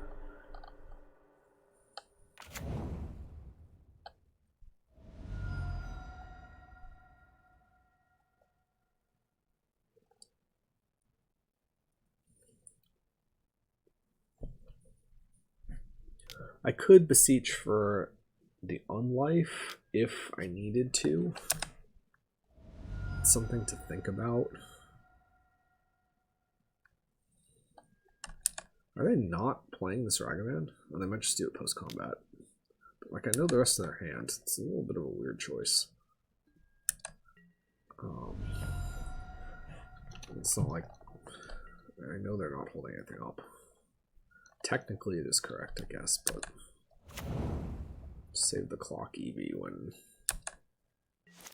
you know that I know everything here. Alright, so we have a little bit of an interesting choice here of what do we get with this Profane Tutor.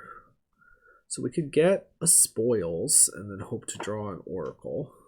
We can get an Oracle and potentially Beseech into an Unlife, but that's not going to work here because...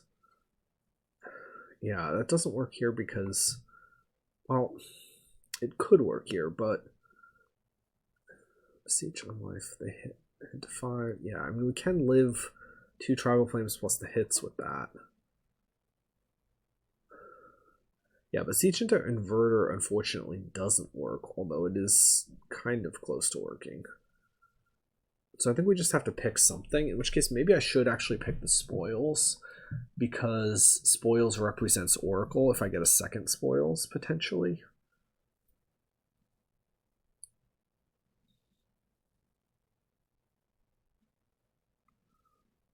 Yeah, so I'll take a Spoils.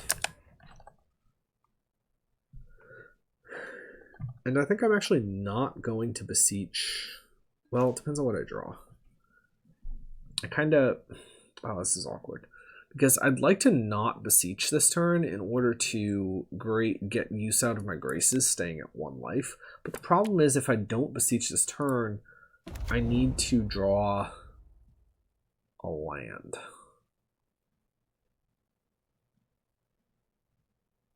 If I do Beseech this turn, I'm sort of in the same... Yeah, so if I...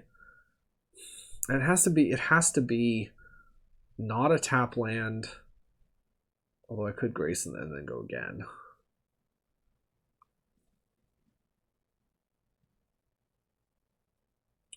Yeah, but it means I need to draw a land and Oracle. This way I only need to draw Oracle.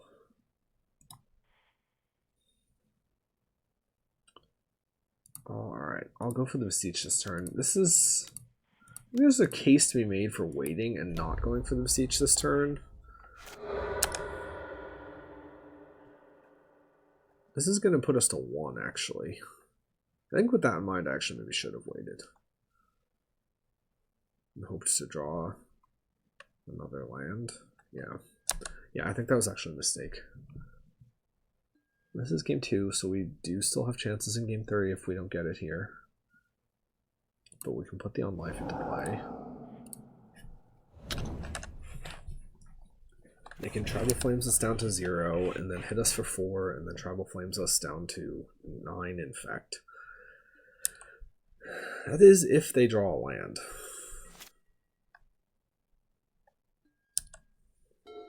But I mean, we're kind of in the same spot either way.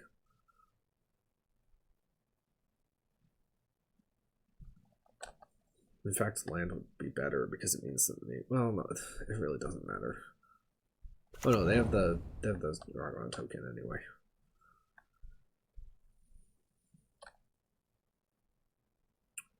We could end up in a world here where, well, no, we'd be at 9. Yeah, we're fully at 9, in fact. So it just has to be Oracle next turn.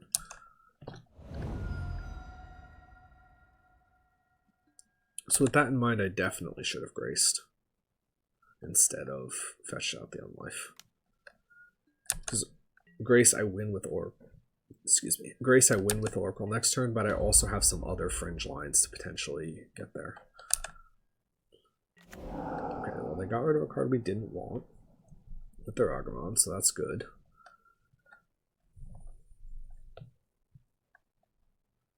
You're gonna hit me to 9 here.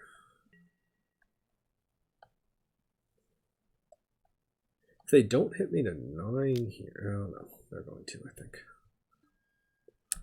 Probably should have fetched, but maybe I'm wrong. Oracle. Not Oracle. Annoyingly, we can't use the Beseech here because we will die. If I Grace, that still doesn't really help me, because I can't Grace plus Beseech. Yeah, so we're dead here. Alright, so we've got game number 3 coming up.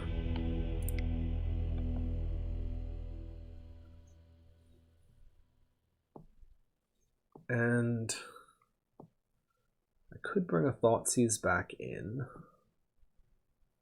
I think I'd still just like to be as fast as possible, and I think this is our as fast as possible build. Although maybe I do trim a Beseech just because it's a little bit slow.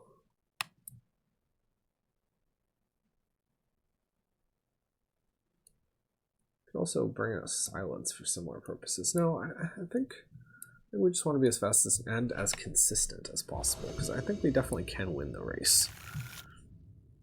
This is okay. It's not the best, but it's not the worst. We're looking at suspending Profane on 2, and then Beseeching maybe on 3 if we can get like a Saga or something. I don't know, we're not going to be able to Beseech on 3, but we're going to Beseech on 4. With the spoils, so that's good. This means that on 4 I could Beseech and go Beseech and put like an Unlife into play maybe. So again, assuming I have an artifact. And then I would get to spoils, and then I can tutor for an Oracle and go that way.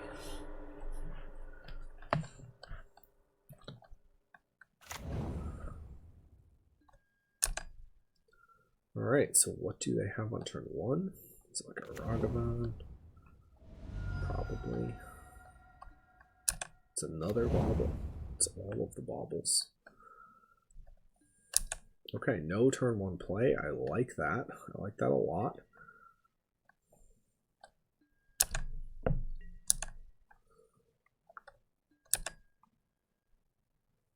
What do we draw?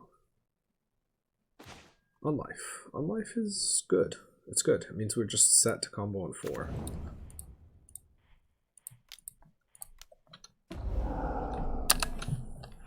Again, assuming they don't remove it, but...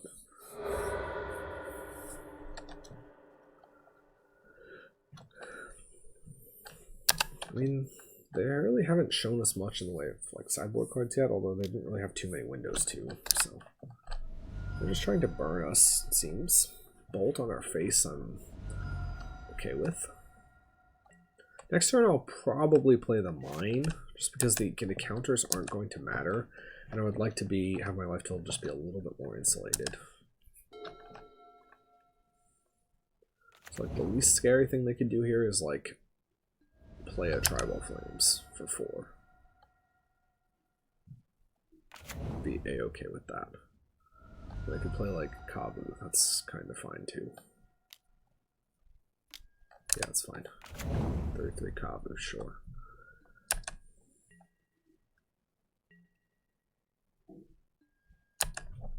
Alright, so let's tick down our Profane Tutor. Draw for turn. I'm not going to suspend this other Profane just because we're not really in a spot where we need it. We're in a spot where we just need to be as fast as possible. So in that case, this is going to be Unlife. Now our best draw is assuming they don't, if they kill Unlife, our best draw is a combo piece, either Oracle or Grace.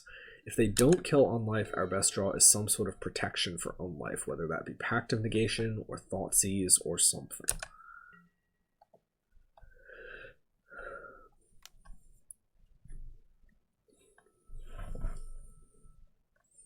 So they're looting.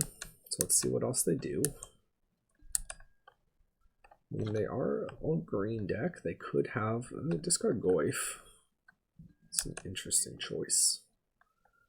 It means either they have better clock or they have just a bunch of interaction. I'd like to just see them play like a Goyf here. They are paying for something. Light up the stage. That's not that scary. Helix and Steam Vents are also not that scary. They'll probably play the Steam Vents, and then if they like... If they Helix us, that would be ideal. And they could definitely still have like a Wear Tear or something like that, which would be bad.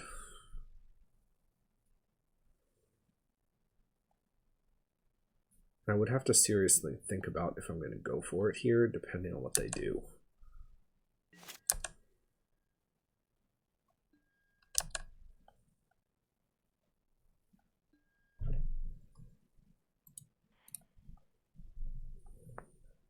I do have the option of backdooring into Inverter here.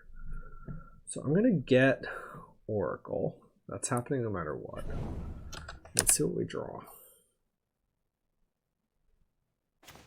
Okay, Profane. So I could Beseech, sack the Unlife, get Inverter, put Inverter into play. I'd have 3 cards in my graveyard. Profane, Unlife, Beseech. Then next turn, I could Oracle, and I do also have spoils to defend against them removing it, but removing something. They do have Helix. Next turn they could fully have Domain. They could like double Domain us. On the other hand, if I go for it here and they have removal for Unlife, we are just dead. So I go to 10. I have a blocker for Kavu. Yeah, if they have double Domain, we die. But if they don't, actually, I'm going to need to use the city also, though. So if they have even like single, they only have 4 colors here. They need black. But I have to take at least 3 pain from my lands.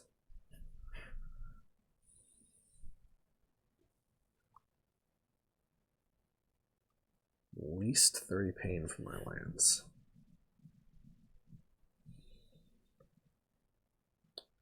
I'm effectively at 9.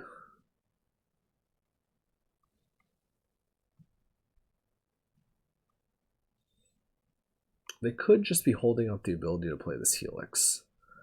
If I'm at 9. So if I'm at 9 and they have land to get Domain, Tribal Flames, Helix us, that would represent 8, I would be at 1. If they have like land, double Tribal Flames, I'm dead.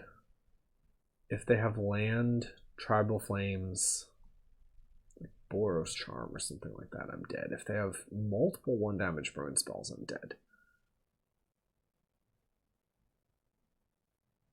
If they had...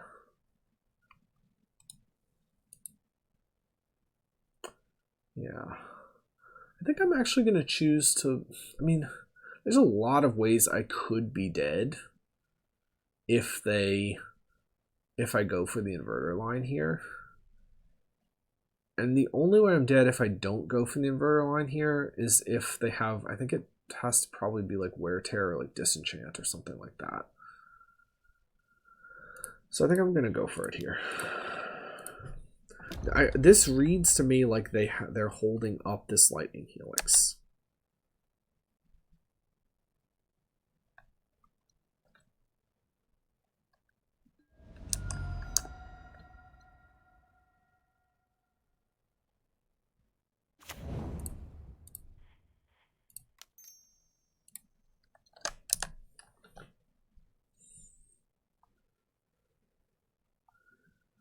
If they have the removal, then they get us. Remove for all life, remove for Oracle does nothing. Oh, they have the Leyline Binding. Alright, so they do get us, but they actually played it at the wrong time, because now I get to try and name something that is in my deck and live.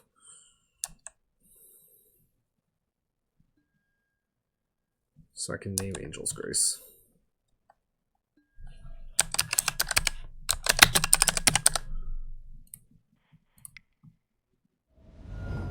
Oh, alright. Well, we died. Well, we had a 4-1 there, and it was a close game 3, and had we played the inverter, binding removes our inverter, they hit us for 4, 5, 6, 7. If they have like anything in their hand, we're dead. So I think I feel okay about that choice. That was kind of a tough moment, but definitely a moment where we could have won.